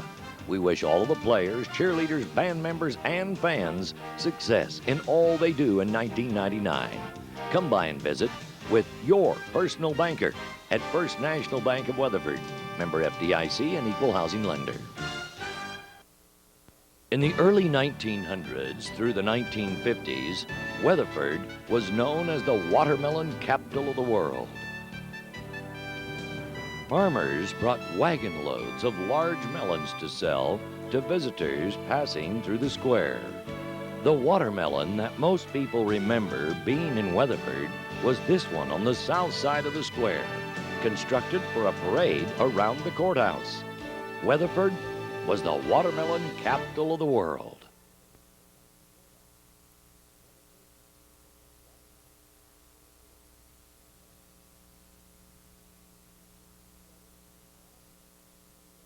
Ready to go now, as we did have an injured player, and he is off, and now we've got a second down. The ball is at the 35 of Weatherford, and Weatherford is leading this game 21-0. 3:59 to go in the second quarter. Jermaine Griffin will be back in the shotgun. He'll have a wing to the right side. The Roos have 5 men across the front. And here's the handoff. He'll go to the left side. 35, 30, 25, 20-yard line. He cuts back inside at the 15. And no flags. Nope, none. He's down there. 12-yard line. Nice run. Well, let's see who that was there. Do you have the number on that one, Mr. Reby? That was Alvin Cook, and I believe that's the first time I've seen Alvin carry the ball tonight. Yeah, that was kind of a misdirection play, Randy. Most of the Brewer Bears going to the right side of the line, and Alvin came around almost somewhat like a little reverse there, and kind of caught the Roos napping. Lost a little intensity during that long timeout. Offset eye to the right side. Griffin will roll to the right, and he's got a receiver at the 5-yard line, but he just can't hold on to it. He had it in his hands and just slipped out. That was Matt Bodley over there. Randy, you hate to see Jermaine Griffin getting a chance to build up his confidence throwing the ball here.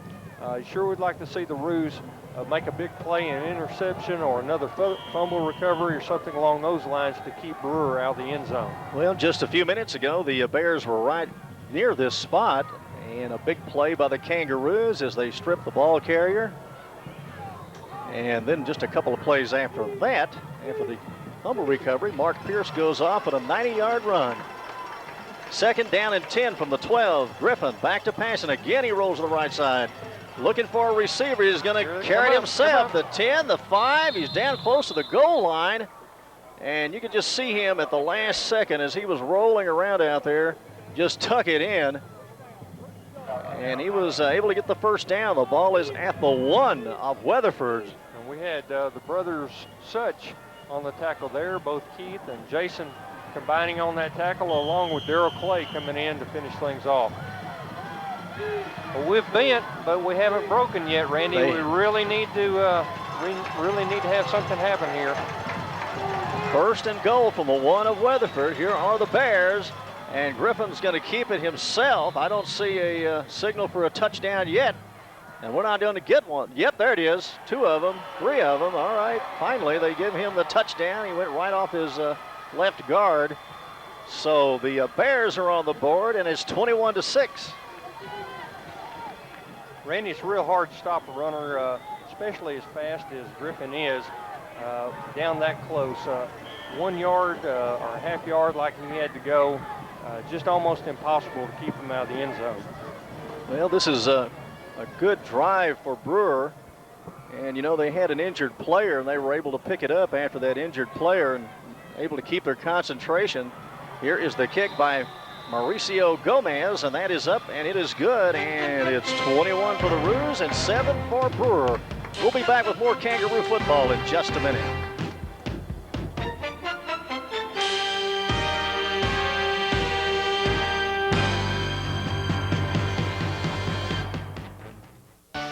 Honey, can you pay these bills? It won't take you very long if you use Texas Banker Online. Sure. Girls, I'll be right back. Texas Banker Online, a simple and secure way to bank over the internet with no service charge. Now you can pay bills quickly and conveniently from the comfort of your own home with Texas Banker Online. That was quick. Yeah, that Texas Banker Online is really simple. Whose turn is it anyways? Texas Banker Online, a product from Texas Bank. Plug in now. Dennis Connolly and Associates at Weatherford Physical Therapy have been serving and supporting Parker County since 1982. Their new location is at 1404 South Main, next to the Golden Moon. Weatherford's only privately owned rehabilitation clinic specializing in physical, occupational, and speech therapy. The latest equipment demonstrates their commitment to quality personal care. For all your sports medicine, spine, and orthopedic rehab needs, call 341-3600. Weatherford Physical Therapy Services. Hi, I'm Shannon Carney, and this is my sister Stacy of Vic Cressman and Carney. Hi, this is Laura Cressman from Vic Cressman and Carney. Hi, I'm Vanessa Vick of Vic Cressman and Carney. Together, we are Vic Cressman and Carney, and we support the Kangaroos. Oh yeah, there is that other Vic Cressman and Carney, and they support the Roos too.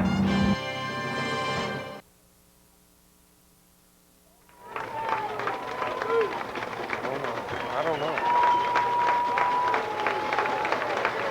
Who we got back? Shanahan. Shanahan and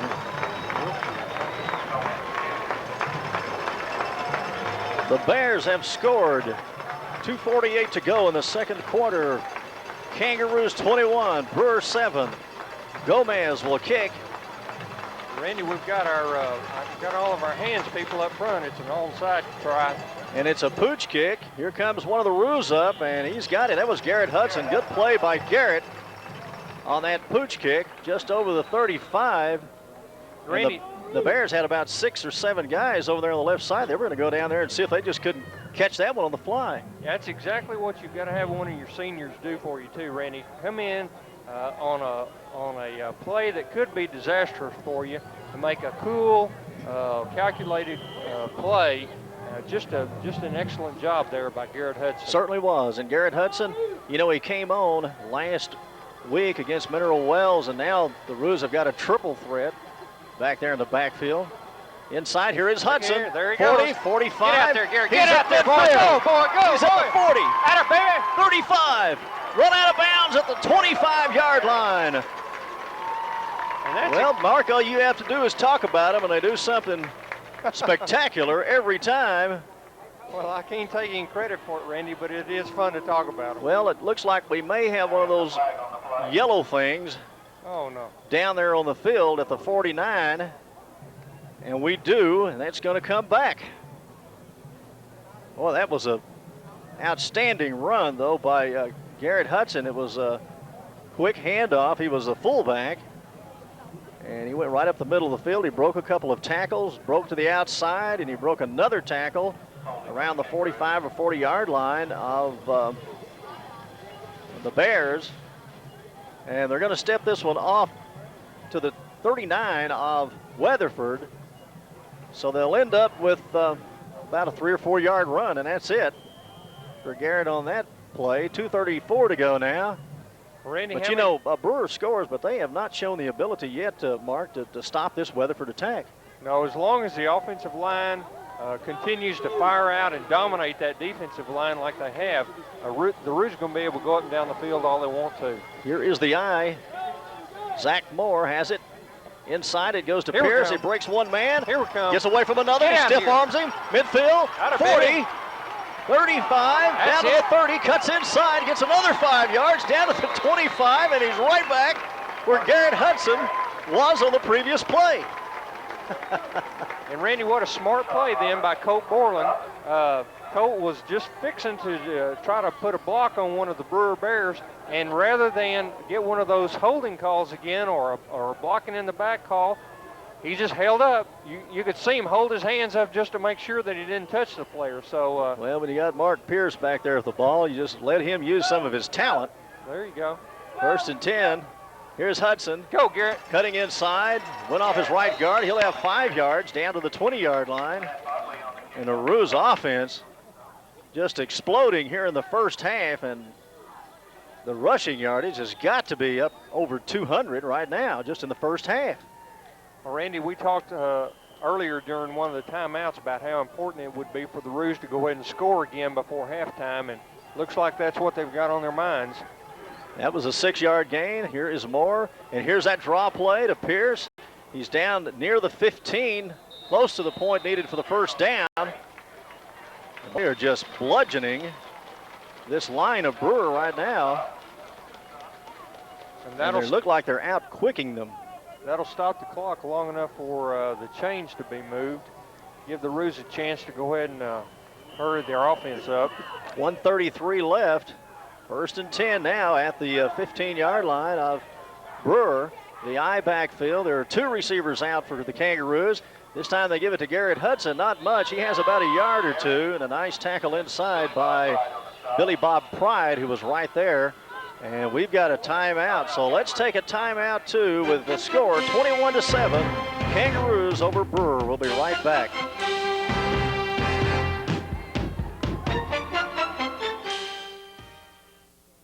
I'm Troy Noel. I was married to Brad Noel, the singer of Sublime. Brad died of a heroin overdose. Jake's been robbed of having a wonderful person to be his father. Educate yourself. Heroin kills, period. We miss him, and we'll miss him forever, and don't let anyone miss you.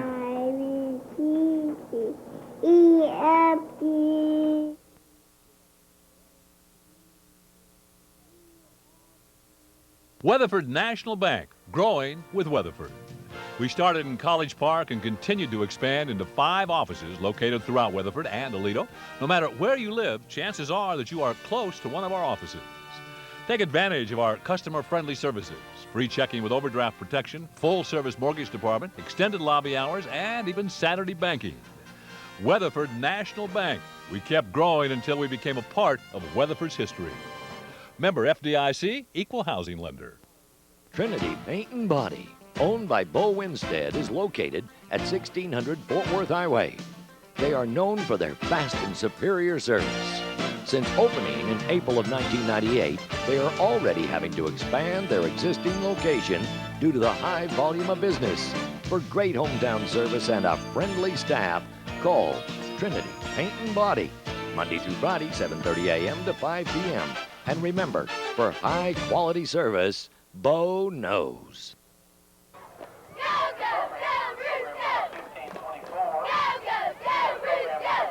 Huh?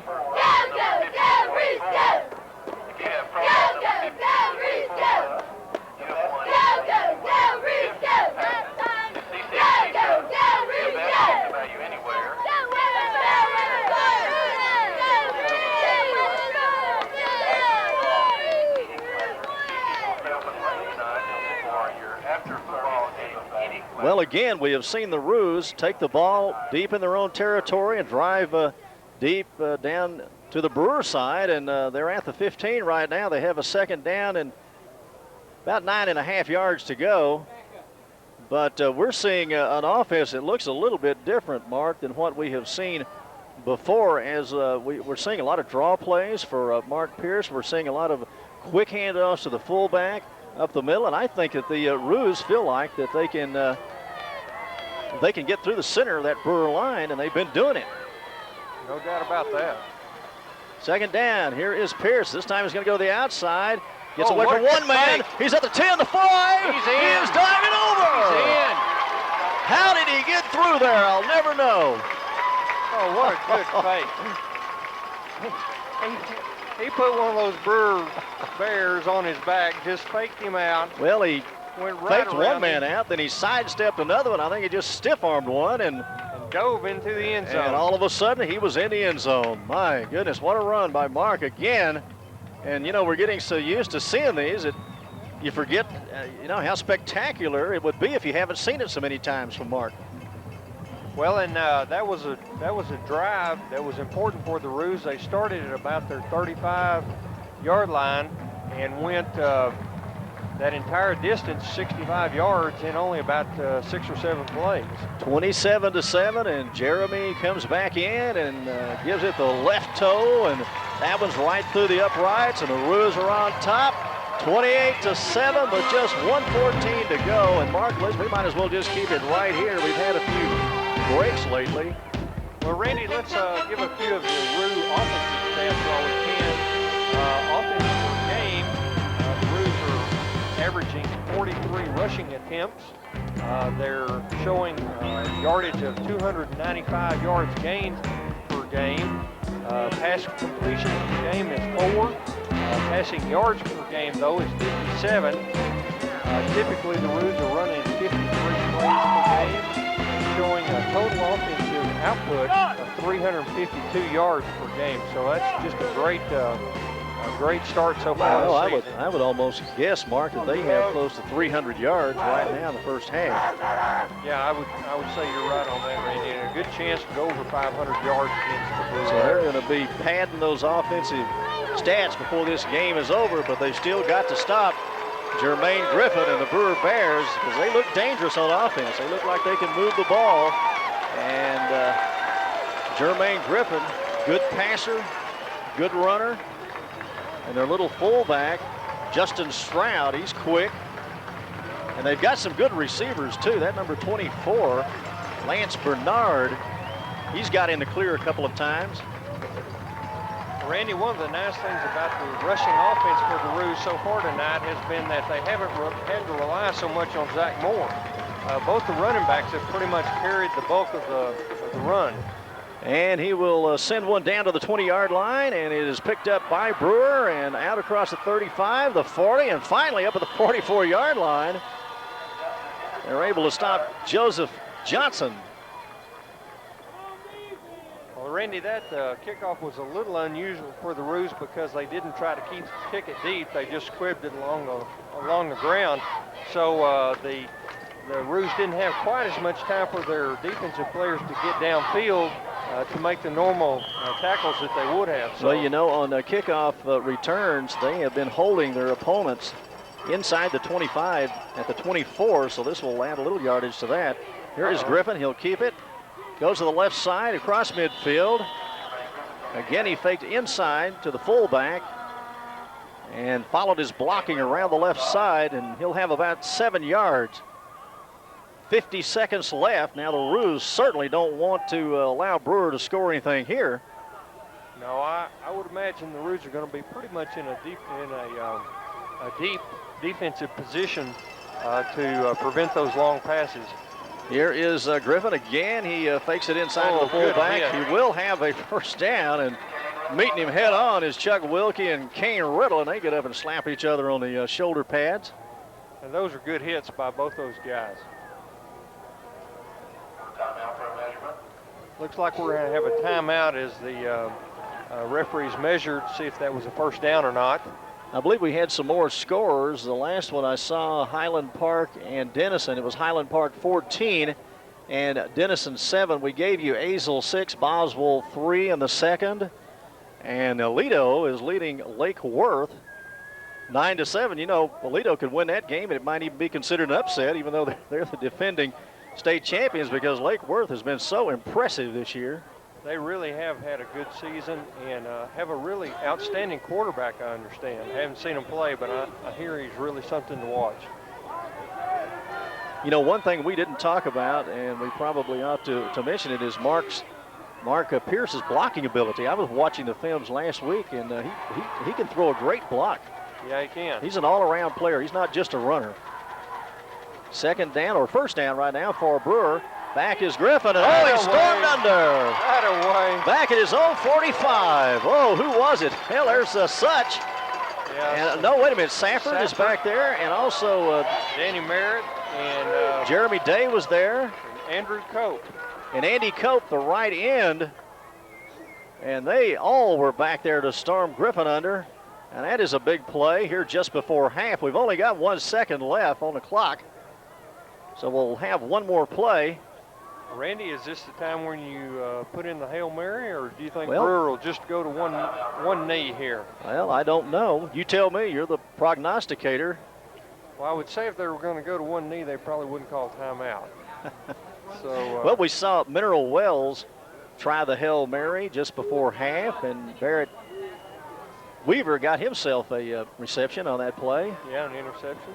But I can tell you this, I believe Jermaine Griffin can go back right there about 7 or 8 yards and heave it all the way to the goal line. He's got a good arm. He showed that earlier, the play down here in the corner. And yeah, I think he can throw it 40, 50 yards without any problem. Well, they are going to talk about it for a while. Let's take about a 30-second break right here. We'll be back with more Kangaroo football in just one moment.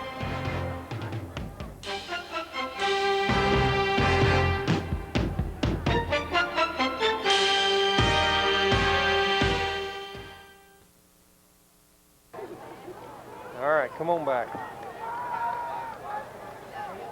1 second left in the first half. The Roos are on top, 28-7. One final play for Brewer. They're at their own 45. The Roos have got 4 or 5 guys very deep. Here's Griffin. Oh, he's going to get away from the initial surge. He's going to try to throw a long one. He does. It's wobbly, and it will be intercepted by Colt Borland. He's going to be tackled at the 30, and Borland was there, and that will end the half. The score, the Weatherford Kangaroos 28 and the Brewer Bears 7. We'll be right back with Don Legali's halftime stats, some scores for you, and some halftime commentary from the prognosticator, Mark Reeby. We'll be right back in just a minute.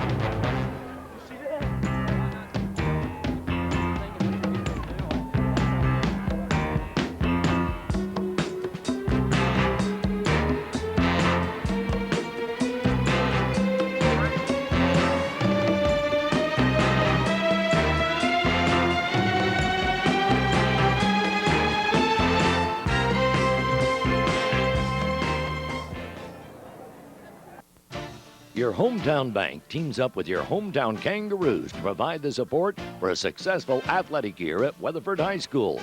Texas Bank, a proud sponsor of the Kangaroo Stadium scoreboard, the sports medicine John Deere Gator, and the new athletic training complex. Texas Bank makes the commitment to our student athletes to place them in the winner's circle. Backing our Kangaroos, banking at Texas Bank. Member FDIC, an equal opportunity lender.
Kick it off again, and the rain is coming down harder, and more people are trying to find cover, and we are in the friendly, cool and dry confines of the Rue booth up here. And no problems for us. I'm enjoying this myself. Randy, there's not any doubt about it. There's more loyal Rue fans than there are loyal Brewer fans, because the Brewer stands are emptying pretty fast. Well, when you're at home and you got a 28-7 lead, stay and enjoy it. You can put up with a little wet weather, can't you? Water never hurt anybody. We're going to try it again. Here is the kickoff, and this one will go deep again. And Chuck Wilkie is back there, fumbles it. He's at the 5, 10, 15, and up to around the 18-yard line. And now here's a penalty flag coming out. The old yellow flag, and I'm sure that will go against the Roos. As we start the second half, the Kangaroos have got a 28-7 lead, and they have the ball to start out, but they're going to start out deep in their own territory. Now, you know, this could be very pivotal right here if the Roos are back inside their own 10-yard line mark to start this second half. They're not used to playing in the rain. In fact, they haven't had a wet snap this year, I don't guess. No, and this will be the first series with a wet ball, and they need to be real careful right here. They could put Brewer right back in the game. Yeah, field position with this kind of wet weather will be even more important, Randy. So you need to see the Roos get out and get at least 2 or 3 first downs before anything happens. And looks like we're going to have a timeout here for a minute. Well, it is just a timeout. They are not quitting because they're not used to the rain. It's simply the Roos want to decide how they want to attack right here, and I think it's a careful move here by Coach McBroom to get over to his team how important that it is right here that they move this ball out. Well, with the rain coming down and that kind of oddball kickoff. John, I'm plugged in if you want to talk to me, had but to start with I'm when not Brewer was going to talk offsides, to you. and then we had a fumble on the ensuing kickoff. Well, I'm sure McBroom kind of wants to settle everybody down and get them focused again. Well, let's give you some of our Weatherford Kangaroo sponsors on KZ. Jobsite Sales, Roger Williams, First National Bank, Weatherford Democrat, Custom Homes by Noah, Taco Bueno, Weatherford Municipal Utilities, Hartness Printing, Sonic, and we'll give you some more just a few minutes. 1st and 10 for the Kangaroos, and here is a pitch out and almost fumbled by Pierce. He gets across the 10-yard line, a gain of a couple of yards. And already we're seeing the ball slip around out there, and the 2 times that they have handled it, they have had it slip out of their hands, but Mark Pierce was able to hold on. It looks like the rain's kind of lightening up a little bit right now. And we have Colt Borland in at quarterback. Certainly do. 2nd down and 8. Here's a handoff to Pierce. Has a hole. Oh, fumble. And there's a fumble. And it's at the 15-yard line. And the Bears have got it. That's exactly what we were talking about. They're going to mark it at the 15-yard line. And Brewer now has the ball. And again, we want to say hello to Justin Laird. We talked about Justin from Brewer High School. He was at the Health South Rehab Center in Fort Worth. And his teammates have the ball right now at the 15-yard line.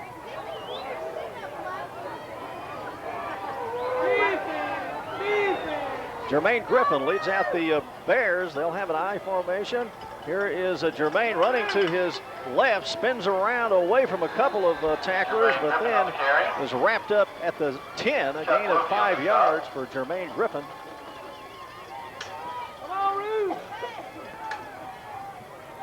Second down and less than 5. And the rain is, seems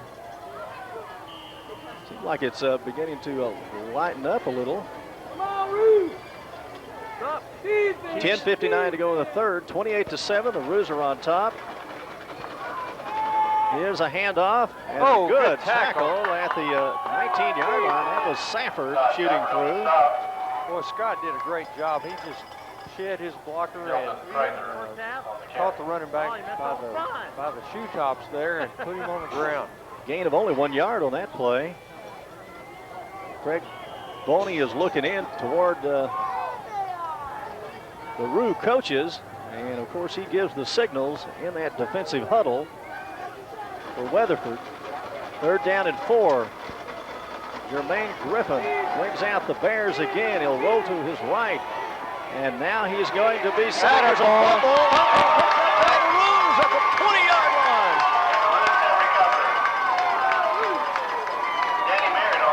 Looked like Michael Branch was in on the tackle of the quarterback there and stripped him of the ball, and one of the Roos came in to pounce on it for the Roos. And you know, you have to think if the field was not a little slick that perhaps Jermaine Griffin would have got out of trouble there, but he tried to stop and move back around to the reverse his field, and he just couldn't do it. That gave the Roos time to jump on top of him, and the ball comes right out of his hands. 1st and 10 for Weatherford now, and here's a pitch out to the right side. Pierce is through a hole at the 30, up to the 35, and finally run out of bounds across the 35-yard line, and Pierce, another big run there, and that hole opened up quickly. Good pitch out there by Colt Borland. Gain of 16 for Mark Pierce, and his totals just continue to mount up. 9:59 to go in the 3rd period. Randy, I've just been looking for Zach Moore. I don't see him down there on the sideline right now. And we've got Colt Borland in, so obviously something's wrong with Zach. Colt Borland is in at quarterback, and he's got the ball at the 40, and he is down at the 42 as he tries the Zach Moore quarterback draw that we have seen Zach do so many times this year. And as soon as we get word on why Zach is not in, we'll let you know. 2nd down and 4. You know, the Roos have run that offensive play on numerous times this season, but only really, I think only one time tonight, down close to the goal line. So it was very effective for Colt, and he did a good job of making the most of what he could there. And when the Roos get 6 or 7 yards on 1st down, they're almost impossible to stop. Here is Pierce, but, well, the slick ground gets him that time, and he was going to make a cut. He was going to have big yardage, but feet came right out from under him, and he went down at the 43. Now, these kind of conditions are the kind of conditions that you see a lot of players pull their hamstring. And if you get a hamstring pull, a severe hamstring pull, it can last the entire year. You could be out for weeks. We don't want to get anybody hurt in this situation, but it is good to see that the rain's pretty much stopped right now. 3rd down and still 7 yards to go. The ball at the 43 of Weatherford. And here's a handoff to Garrett Hudson, and he's going to be met at the 40. He gets away from that and tries to back away, and then they grab him inside the 35-yard line. So a loss of about 8 yards on the play, and the Roos will have to give it up. Good defensive work there by the Brewer Bears. Well, that was a good job by Brewer, but also the Roos have kept Brewer out of the end zone so far in the 3rd quarter, and they've managed to run off 4 minutes. So it's still it's a matter of time as far as Brewer's concerned. They've got to get the ball and try to score again. Jermaine Griffin is back. Garrett Hudson punting. Very high punt. This is the way you want to punt it, I believe, and get a good bounce on it. With Jermaine Griffin back there. It bounces at the 40 of Brewer and then comes right back toward Weatherford territory and is down at the 44 on the Bears side of the field. 7:29 to go in the 3rd quarter. Kangaroos are leading 28-7. And twice Brewer has had the ball very deep in Kangaroo territory, and they were stripped. A couple of fumbles making a big difference right now. That's another case of the Roo defense bending, Randy, but not breaking. Here's the eye backfield. Oh, and up the middle goes Griffin. He'll have 2 or 3 yards, and you have to think that there's enough water on the surface out there to make things really slippery. Gain of about 3 yards for Jermaine Griffin on the quarterback draw. Boy, that was a great hit by Keith Such in there also. Mike McDaniel is one of the cornerbacks, and Barrett Weaver is on the left side. Chuck Wilkie is the safety for the Kangaroos. Again, the I backfield for Brewer. And here is a pitch out to the right side, and he tries to make a cut. He can't do it. And over there to make the tackle is Clay. Clay, the strong safety. I think I called him a linebacker last week, but he plays a lot like a linebacker. Well, Darrell did a good job of not overrunning that pitch or the running back, either one, and set himself up, had his shoulder square for that tackle, and just nailed him. A loss of about a yard. Ball is outside the 46 of Brewer. Third down play. Here is Jermaine Griffin. Shoots a pass that will be complete. This goes to the big tight end down to the 40-yard line of Weatherford. There's a good play for the Bears. That was a drag pattern by their big tight end. And we've heard about him, Matt Bodley, 6'3", 200 pounds, but he looks bigger than that. Yeah, he's a good size young man down there. And we had Mike McDaniel and Darrell Clay both combining for the tackle there, and Michael Branch coming up at the end. Branch is playing the right defensive end, and Jeremy McClure playing the Sam linebacker slot. First and 10 from the Weatherford 39. Pitch out right side. Good gain to the 35, but a nice tackle by Barrett Weaver slams him down. Boy, Barrett didn't take the fake at all. He just lowered his shoulder and caught him right in the knees and hung on tight. Good tackle by Barrett Weaver. It'll be a gain of 6 yards for the Bears. One thing that we have noticed in the last few weeks is the excellent tackling by the Kangaroos. They did a good job last week against Mineral Wells, a team that you have to tackle good against or you'll get beat every time. Here's a second down play. This will go to Jermaine Griffin, and he'll get 3 or 4 yards. I don't believe it's enough for the first down. It's just outside the 30-yard line. No, it's real close, though, and number 22 in on the play for the Roos. Shane Weeks, and you know, Shane Weeks is another one of those guys that plays well on the special teams, and he seems to be around the ball all the time. Shane's got real good speed. And he's also, he's got good speed. He's also a good tackler. 4:51 to go in the third quarter. Bears again in the I formation. A lot of men on the line of scrimmage here for the Kangaroos, but they give it on a dive play to the fullback, and he will have the first down at the Roo 27. Chuck Wilkie up filling the hole and preventing the runner from making a long run, but they did get enough on that play to make the first down. Jeremy Day comes out, and Jason Such will come in and play the left defensive end for the Roos. First and 10. Now they are running the straight midline option right now, and a good move by Jermaine Griffin. He fakes it inside, goes to the outside, cuts upfield, outside his own left tackle, and has about 6 or 7 yards, and is spun down there at the 21 of the Roos. Garrett Hudson in on the tackle that time. Quarterback really showing a lot of speed and deception there. Pretty good fake as he's running along the line of scrimmage. Well, you know, we were talking about the tackles last week. You asked me about Branch on one in which one of the Mineral Wells players actually fell down. But Safford, I think he shot in and forced one of the offensive men back a little. And if he did that, then he would have got credit on that tackle last week, Mark. There you go. And now we're going to have a delay of game against Brewer. That hurts. Well, that's ideal for Weatherford.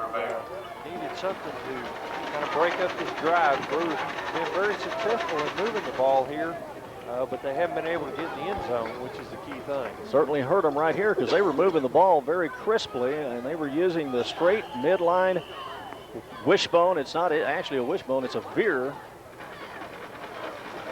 And they will have they'll go out in the shotgun now with 2 receivers to the left side. Griffin back to pass. And he's going to slip down, and then coming over the top of him is Grant. Well, I'm not sure about that. They're going to say that he grabbed his face mask. They're going to say Branch went over him, and the Kangaroo bench does not like it. The Kangaroo fans do not like it. And that's going to be a first down, I am sure, for Brewer. He was tackled back at the 35. Jermaine Griffin went back to pass, and he rolled to his left. He tried to stop him. When he did, he slipped down on his knees. And, you know, Branch, there's no way Branch could stop there.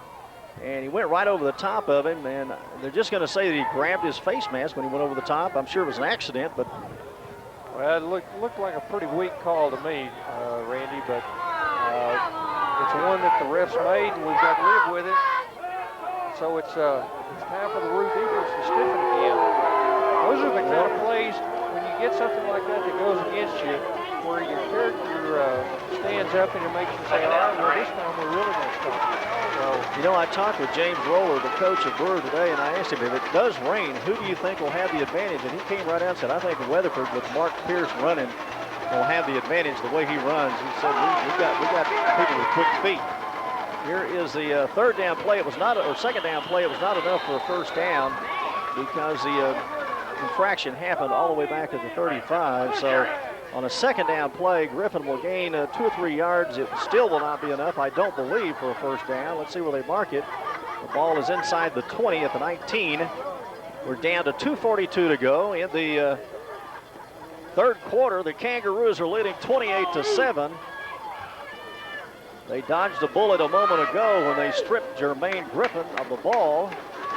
He went back to pass, and now the Bears are right back down there again at the 19. Here is Griffin. Inside handoff won't work. I still don't believe he got the first down. Well, let's have to see where they mark it. A good job inside. Safford was in there. Well, the left side of that Rue defensive line is not having any of that, Randy. They're not going to.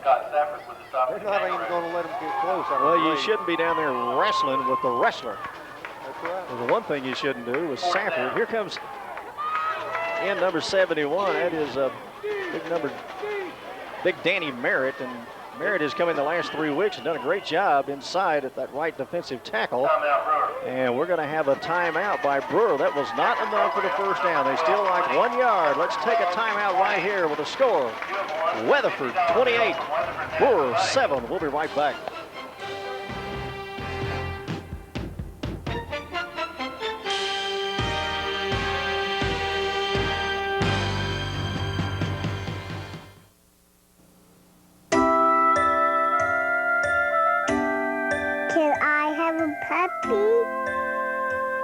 What do you mean Ground's never coming back? Why does she get to stay up? Where do babies come from? Did you smoke marijuana when you were my age? The older they get, the more complicated the questions. Here's how to answer.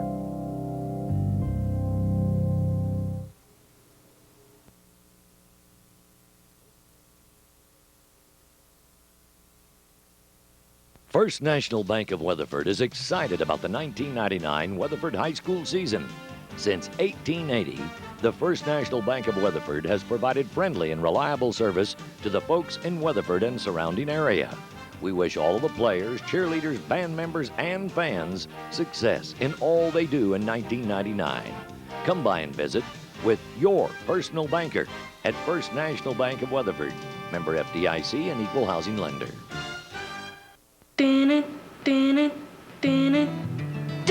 They dress him up like a ghost and he's looking through and it's Halloween and he's walking around like this. My parents told me to go swimming and I was like, no. You love watching movies and Blockbuster thinks you should be rewarded for that with Blockbuster Rewards, where the more movies you rent, the more free ones you get. Plus, get a free Blockbuster Favorites movie every month. He got on top of that bomb just like it was a horse. He was going to ride that rascal all right on into where it was going. Join Blockbuster Rewards today and go home happy. Back to Weatherford Kangaroo football tonight. The Bears of Brewer in, and the winner of this one will be the leader in 8-4A along with Boswell if they win tonight. And right now the Kangaroos have got them down by 3 touchdowns. It's 28-7, fourth down play. Here is Jermaine Griffin, and he will get the first down as he sneaks it down to the 15. But the going has not been easy against the Kanga Crunch defense tonight, Mark. I think the resolve of the Roos was stiffened quite a bit there, Randy, on that penalty, and I wouldn't be surprised to see the Roos stop them from scoring. Well, you know, they would have had him stopped on that sack back there if they hadn't have got the face mask penalty. Well, they're down about the 16 now. First and 10 at the 16 of Weatherford. 1:41 to go. We're in the third quarter of play. Here's a handoff to the left side. Back there. Oh, a beautiful play by Merrick. That will be a loss of a yard or two as Merrick had a blocker between him and the ball carrier, but he was able to just reach right over the blocker, get his hands on his shoulders, and that was enough to knock him off balance. Randy, he just whipped that blocker. Danny, he put him on his back and got to the ball carrier, and that's exactly the kind of individual effort that you've got to have for success. Well, Big Danny Merritt, you know, he was really the big man in the line at the beginning of the season. He was hurt, didn't get to play the first 2 or 3 weeks. Now he's come in and doing a good job. Second down and 11. Here is Jermaine Griffin, a pass on the right side that is caught by the tight end. And he's down to the 5. He fumbles the ball. And let's see, the Kangaroos have got it. That's it. That's the kind of plays that you need. Well, they are coming up with the big plays tonight, folks. Another one. That's the third fumble now down inside the 15 for the Roos tonight.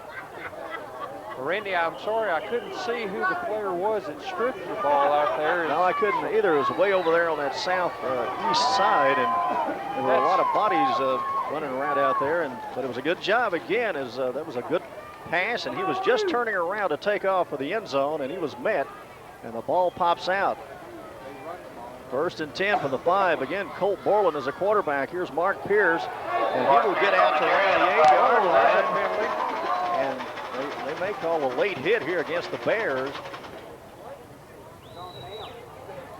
And that'd be ideal for the Roos to get them out of this hole. They were starting off about the 4.5-yard line. We have 41 seconds left, and it will be against the Bears, and this is going to get the Kangaroos out of a hole. Kangaroos trying to win 5 in a row. They haven't done that since the early 90s. And this is the biggest game they've had against Brewer since 1981, when they both met on the last game of the season in 1981. Kangaroos won that one, and they were the regional champions that year. That was an exciting year, Randy, and I wouldn't be surprised if the Roos have a similar year to that this year. They're good. It was only a 5-yard face mask penalty, and Colt Borland's got the ball. He's breaking out at the 40, 30, get out there. 45, all the way up toward midfield, and Colt Borland somehow was able to spin around right near the line of scrimmage. He was met a couple of times, and then he broke to the outside. He almost took that one all the way. A saving tackle by number 30 for the Bears, Blake Hyder. And that may be a big play in this game. Boy, that really changes the field position. Boy, that was a great run by Colt. He really turned the Jets on when he got on the outside, didn't he? Certainly did, and he's got that speed that we were talking about. That's he manages himself. He runs however fast he needs to run to make the play. The ball is at the 46 of Weatherford. A pitch out to the right side. Here comes Pierce, and he will get away from one man. He's at midfield, 45-40. And that will be a first down for Mark Pierce. Again, good blocking on the right side by the Roos. Oh, I tell you what, number 31, Andrew Shanahan, just put one of the Brewer Bears. He almost put him in the cheap sheets there. He hit him so hard. That was really a good block by Andrew. Well, that's another run by Mark, and Don Legali's adding up the Mark Pierce's totals over here. Oh, no, he hadn't got that far yet, but he's working on it. He's writing them down. Well, and we're going to have a pause right here. Let's go ahead and take a break. The score, the Weatherford Kangaroos 28 and the Brewer Bears 7. We'll be back with more Kangaroo football in just a minute.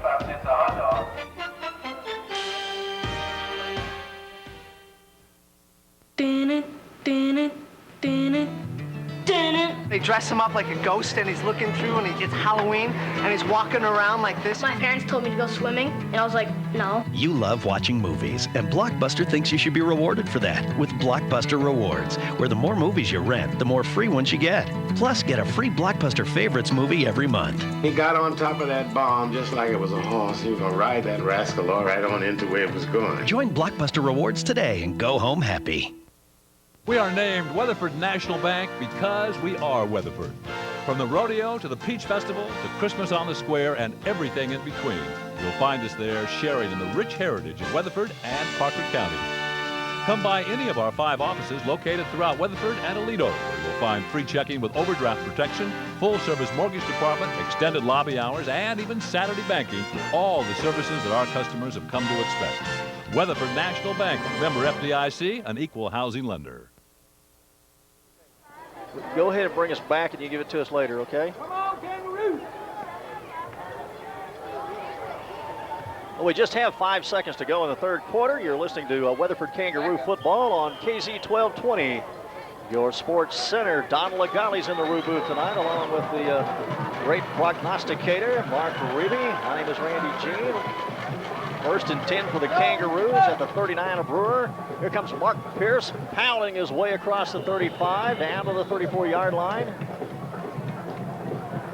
Boy, that's a good run by Mark, and a great job of blocking there by Antillian and the center, Michael Ross, and Brandon Simmons. Just a great job of firing out.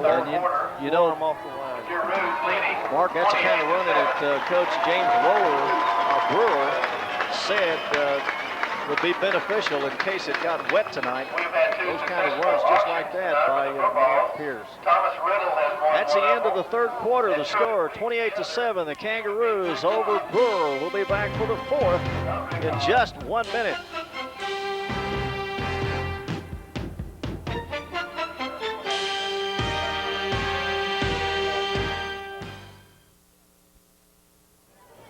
Kangaroos are leading 28-7 as we start the fourth quarter.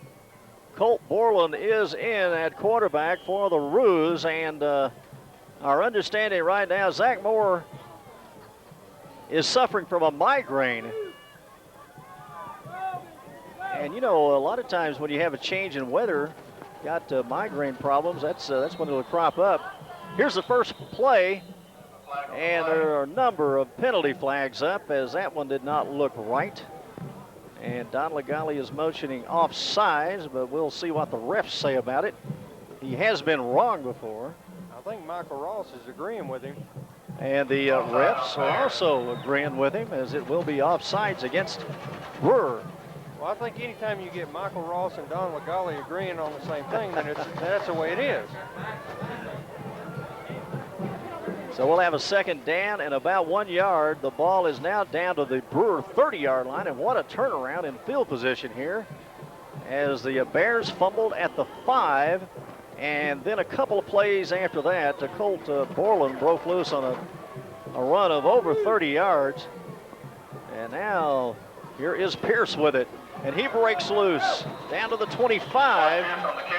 Like for a moment he might carry that one a long way, but tackled from behind by Adrian McKinney, linebacker for the Bears. And time is running out on the Bears. They're going to have to start scoring some touchdowns pretty soon if they can get their hands on the ball. That's the problem. Well, with this rain continuing to come down, Randy, you're seeing the Roos go away from their wideouts, and they've got a 2 tight end offense in, and Don Legale just told me a little bit ago that they call that their jumbo package. And so I guess with the rain coming down, they're pretty much abandoning the pass, and they're going to just pound that ball right at Brewer. Well, when you try to do something fancy, you see what happens. I mean, Brewers had a lot of trouble trying to pass, and sometimes you're better off if you simplify things. And here is a quick handoff, dive play up the middle by Garrett Weaver, or rather Garrett Hudson, and Garrett gets it down to the 23. Yardage is not easy right now. It's very slick out there. We're seeing players sliding around, and for a lot of these guys, this is the first time they've been in the water all year. Yeah, they sure didn't have that in the. They didn't hadn't had that in 2 days. And some of them, it may be the first rain they've seen in years. Who knows? It's been the first time we've seen it in months. 10:50 left in the game. Colt Borland, the quarterback. Mark Pierce, a one-man back. Flanker to the left side is Shanahan. Here is Pierce breaking a tackle, crosses the 20, down to the 17-yard line. Good run, and again, Pierce just refusing to go down. Randy, you told me earlier about these pancake blocks. And, right. I believe Jose Antillion just used one of those pancake blocks on his man because after the play was over, he had to get up off of him and help him to his feet. So well, let's give that stat to Don Legale and let him start keeping pancake blocks for us. Well, that was one if I ever saw one. Well, Antillion, he's good at the trap block too, and he can pull, and so can those two big tackles out there. They're good pulling tackles in Hash. And oh, here's a Borland up the middle quickly on a quarterback draw across the 10 and the 5. First and goal now for the Kangaroos. They're fixing to tag some more on here. Randy, it looks like that Brewer defense is really trying to key on Mark Pierce, and Pierce sprinted out to his right at the snap of the ball, and Colt paused just for a second and then went straight off the left tackle and ran for about 10 or 12 yards there. Just a good execution by the Roos. You know, on that long run by Garrett Hudson last week against Mineral Wells, I was watching Joe Hash. He came from the left tackle position all the way over and got a linebacker that helped open up that hole for Garrett Hudson. Here is Pierce again, trying to get his 5th touchdown of the night. He's down to the 3-yard line. Well, Randy, not only are the Roos eating up yardage here and getting in a position where they can score again, but they're also running a lot of time off the clock. The time's down to 9 minutes left, and Brewers down by 21 points. And well, this will be the one that really puts the nail in the coffin on the Bears if the Kangaroos are able to get it in. They'll make it 35-7, and I just can't see the Bears moving against this Kanga Crutch defense in 9 minutes for 4 touchdowns. Here is a pitch out to Pierce. This is going to be it. Go into the corner, and there is a penalty flag, and there's another penalty flag as somebody gets Mark Pierce. He was way out of bounds, and somebody hit him from behind, but I believe we will probably have offsetting penalties here, as there was a flag on the run, and then at the end of the play, Pierce was flattened from behind, and that was definitely a foul against Brewer. He was in the corner for a touchdown, but it's all going to come back, and we'll probably just do the play all over again. 8 minutes and 44 seconds left. Randy, it's good to see Zach Moore has come back out on the field. He's got a slicker on down there, and doesn't look like he's getting ready to go back in the game or anything, but he is up and moving around, and so maybe that migraine's not going to be too devastating tonight anyway. Let's see what the refs do here with the 2 flags down, and apparently one against each team. And they're getting the coaches out there to talk to their players and calm them down, because it seems like things are really getting heated up between the Bears and the Kangaroos. This game has really built up all week long as very pivotal in 8-4A. Both teams coming in undefeated, 2-0 in district play. Both teams 4-1 on the season. Well, we've got both trainers for the Roos walking off here with Mark Pierce. He may have gotten bunged up pretty good on that last play. And 25 Cashin Carlisle, as you like to describe, Crashing Cashin, has gone in at running back. And every time Crashing Cashin comes in, he makes something happen, whether it's offensively or defensively. And they're trying to cool the tempers down because we're getting some late hits here by both teams. And the play's getting a little rough, and there's a lot of talking going on out there, and the competitive nature of both teams beginning to show, and they want it toned down some. Colt Borland has come in, and Mark coming in the situation that he came in here in the second half with all of the rain, and he has handled the ball quite well. Yes, he has. He's done an excellent job at quarterback, and that's one of those situations where you can tell his teammates have got all the confidence in the world for him, because they've just continued to block for him just like they would for Zach. Well, here is the call. They're going to move the ball back to the 7-yard line, and it will be 1st and goal from the 7, and I'm not even going to begin to figure out how they came out with this placement. Kane Riddle will come in now and give the play to Colt Borland, and the Roos will have 4 chances here from the 7-yard line of Brewer. To the left side this time with Kane Riddle, the fullback. Here's up the middle goes Cashin inside the 5, down to the 3-yard line. Looked like for a moment he was going to be able to get in, but he was pushed backward. Well, it's a good job of closing by the Brewer Bears, but it's still a little bit too late, Randy, because the Roos started on the 7. They picked up 3 yards that time. Great job of blocking inside by Kane Riddle. He led the running back into the hole, and pretty well crushed his man as he went through there. So Shanahan has come in. They have the offset eye to the right side this time. Here's Colt Borland. He will give it to Pierce. Pierce will be stopped at the 3-yard line. So we'll have a 3rd down play. Ryan Self with the stop for the And when Cash and Carlisle and Shanahan are in there together, would that be the Scotch-Irish backfield, Mr. Reeby? I guess it would, Randy. I guess it would. They're going to mark the ball at the 4. Let's see where they're going to mark the ball at the 5-yard. Well, it didn't look like he lost yardage on that play. No, I'm not so sure about that spot myself, Randy. Like me, he was down around the 3-yard line. A knee must have touched. 7:25 left in the game. The Roos trying to add another touchdown here to their 3-touchdown lead. And here goes Pierce trying to make a cut. Can't do it. It's just a little too slick to go outside and try to make a good sharp cut. And he's run down by the pursuit on the left side of the defense of the Bears. And we'll have a 4th down play. Let's see if we won't get a field goal attempt. Field goals have not been coming very often for Jeremy McClure. I think he has only 1 attempt this year. Is that right? Right, I believe that's correct. 1 field goal. I think he's 1 for 1, isn't he? 1 for 1. That's what Don Legale says. And who was that against? I believe that was against Fossil Ridge, wasn't it? I believe so. The ball is back around the 7. And so far, no Jeremy McClure.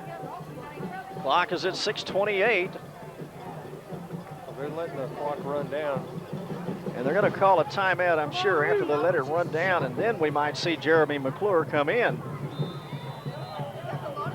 And they can't bring him in until they actually stop the clock, or then you're going to have a substitution problem. Yeah, they're going to go ahead and they went ahead and let the clock run out and took the penalty.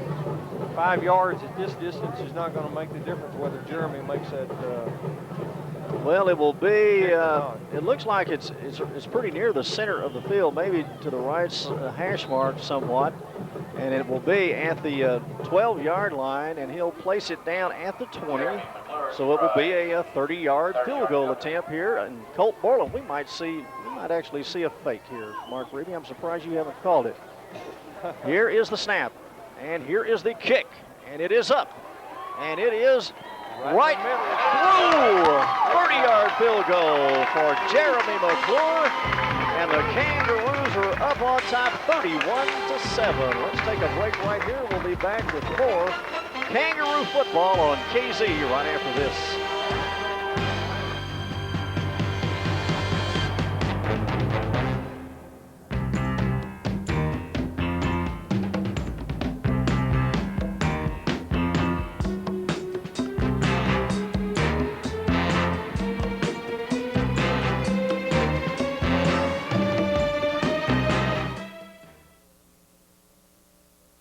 With a 30-yard field goal, and that is, as you said, Mark, a Kanga kick. We've got the Kanga jack whenever one of the Roos hits a long hole run. Then we have the Kanga stride. That's what Pierce goes into when he takes off into his Kanga stride. We got the Kangan kick. We got the Kangan crunch. Here is Jeremy McClure, and he will pooch kick it. Received at the 28 by Brewer. They'll advance it up over the 35, and quickly jumping on top of the runner there for Brewer was Keith Such. Good job in there by number 21 also for the Rouge, Chuck Wilkie. Caught him around the knees. So the Bears will have it out across run 35. They're down 31-7 now. Colt Borland coming in here in the second half, doing the quarterbacking with Zach Moore having a migraine. And Colt Borland has done a good job. Root defense has been tough tonight. Here is Jermaine Griffin throwing a pass into the flat on the left side, out around the 40-yard line, and quickly 3 of the Kangaroos are on top. Well, we had number 40. Not sure who that is over there. I can't see his number right now. It's number 83 for Brewer, and that's Brandon Cook. And we had Darryl Clay and Mike McDaniel and Wilkie all combining for that tackle out there in the flat. I want to thank Roger Williams and First National Bank, Taco Bueno, Harkness Printing, and Sonic, some of our Kangaroo sponsors. We'll give you some more in just a minute. Second down and 6. Pass slant in over the middle around midfield. That will go incomplete. Kangaroos looking good again tonight.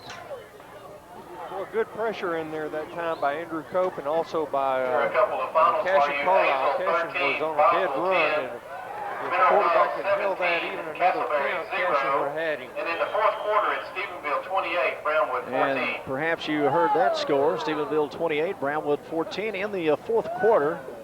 Third down and 6. The ball is at the 40-yard line. Kangaroos trying to be on top in 8-4A. If Boswell wins, well, the Roos and Boswell will be tied at 3-0. Here's a snap back, and a flag comes out as perhaps someone jumped there for Brewer. We know that Springtown is over at Northwest, and Castleberry is hosting Mineral Wells tonight. And Azle and Boswell are battling it out. Randy, with 5 minutes and 18 seconds, you know Brewer's going to go to the air here, and so that could stretch this game out a little while. Sometimes the last 5 minutes can take an eternity to play when you have a lot of incomplete passes. Well, I'm sure we'll see a lot of passing here by Jermaine Griffin. He is a dangerous passer, especially on the rollout. We've seen him complete a number of passes, and he seems more dangerous rolling to the right side, of course, because he's right-handed. And he will have an open field to the right side this time. Let's see what happens. The I formation, they have 2 receivers out. Third down and 11. He will roll back, pass over the middle, incomplete, right on top of the receiver. Well, that was a good job. Mike McDaniel. Nice job by Mike. Yeah, Mike did a great job there. He was playing heads up on the receiver, right up in his pocket the entire time, straight off the line of scrimmage, and just did a good job of defending that pass. Well, last week, Mineral Wells kept trying to throw the ball to one of their main receivers, number 82, and I'll tell you, Mike McDaniel had him covered all night. He didn't catch a single pass for Mineral Wells. We have a penalty flag way back as the field judge back there, or the back judge. Is that the field judge? One of the judges throws a flag, and we're going to have a penalty marked off against the Roos, and it seems like the tempers have been calmed down somewhat from a few minutes ago. Haven't had any late hits lately.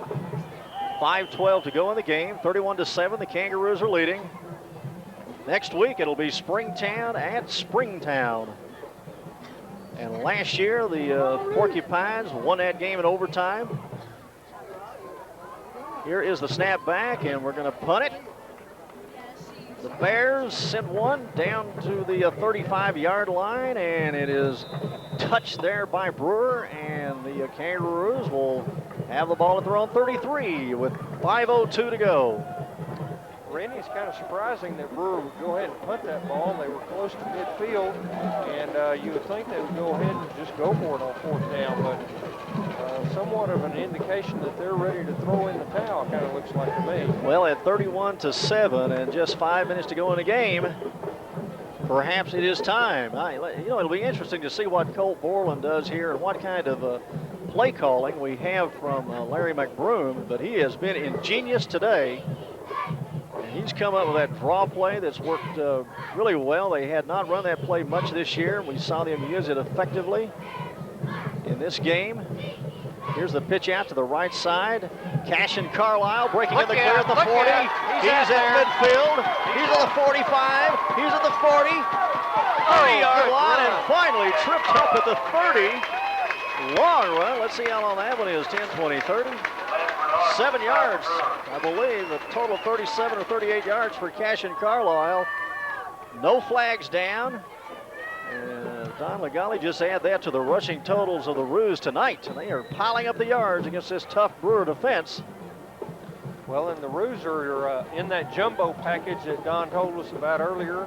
And they're just blowing the Bears off the line of scrimmage now. Running back getting straight into the secondary without even being touched that time. And Cashin, as fast as he is, if you let him open like that, he is going to take off on you. Well, he was just within a step of taking that one all the way in. The ball is at the 30 of Brewer. The offset eye again to the right side.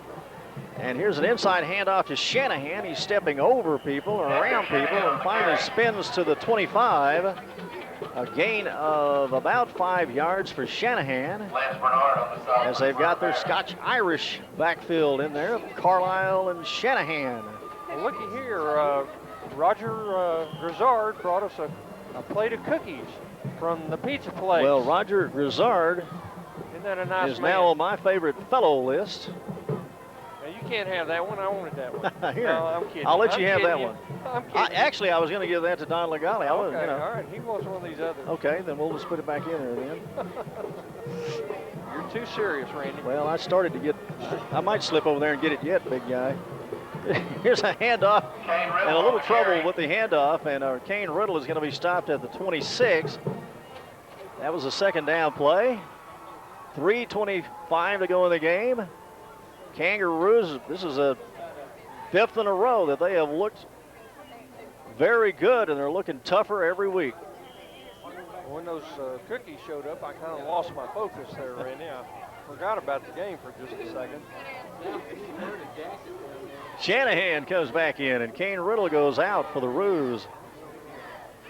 The ball now at the 26 of Brewer. Colt Borland brings him out. Offset eye to the left side with a tight end on the left side. That's Giles. Here's a handoff to Cashin. He breaks through the initial surge and spins around, gets away from a couple of more guys at the 25 and finds his way down to the 21. It will have a 4th down play and a little over a yard. And boy, there is some knocking still going on out there on the field. You know what I'd like to see, Mark? There's one thing I'd like to see. I'd like to see Giles get a little slant-in pass from Borland or Zach and just watch him rumble for a while. That's one thing we haven't had a chance to see. Yep. The tight end has not been in on the passing game, and I bet you he can run pretty good with it. Randy, I think we've only thrown one pass the whole game, so if you weren't in on that one pass, you weren't in. I formation. Carlisle does not get the 1st down. He is stopped at the 20-yard line. And I believe this will go over now to the Bears. Ryan Self on the stop. Just a hair short. Yep, just a couple of feet short. We're down to 2:10 to go in the game. The Roos have got this one well in hand. Mark Pierce, 4 touchdown runs, all of them in the 1st half. In the 2nd half, the only scoring has been the 30-yard field goal by Jeremy McClure. 2nd field goal of the year for Jeremy. And one thing we have seen is Colt Borland come in and do a fine job at quarterback. He had one long run that got the Roos out of trouble back in the 3rd quarter. Well, we have seen Coach Brewer get the chance to play everybody tonight, too. Jermaine Griffin will take the handoff and roll to his left and get a good run here across the 30 and 35 all the way out to the 37-yard line. Finally over there to make the tackle, Darrell Clay was in on that one. And Craig Boney on the stop. Blue defense, you know, they have bent but not broke. And that play, Randy, 81 Casey Cook shot the gap and just almost had the ball carrier for a loss in the backfield, and another half step would have had him.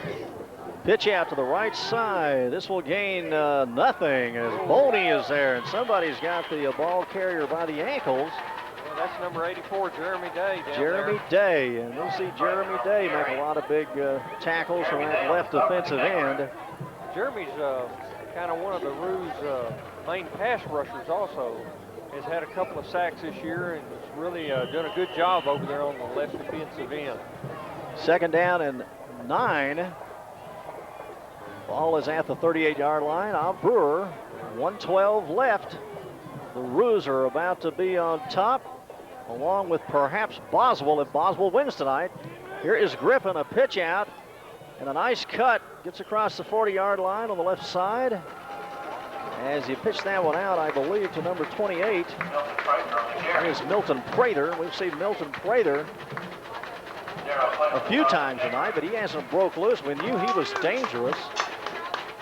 And then also Marcus Jett is a very dangerous player, but Marcus Jett went out, I believe, in the second quarter for Brewer, and that probably hurt them a little right there, losing Jett. Third down and 6. From the 41, high formation. Jermaine Griffin will leave it in the fullback on the mesh, and he is stopped right at the line of scrimmage. Justin Stroud got tied up, and somebody had Jermaine Griffin and Stroud both. Yeah, that was Jeremy Day down there that had him, and Cashin Carlisle doing a good job of coming in over the top, making sure the runner didn't get loose.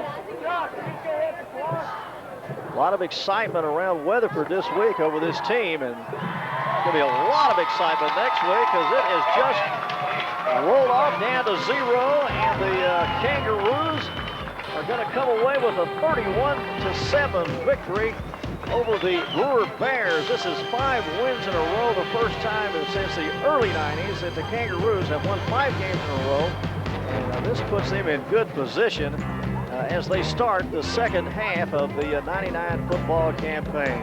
Final score 31-7, the Kangaroos over Brewer. Mark Reevy and I will be right back. Along with Don Legale, we'll give you some final statistics, and we'll wrap everything up from Kangaroo Stadium and let you know what we got coming up on KZ right after we pause.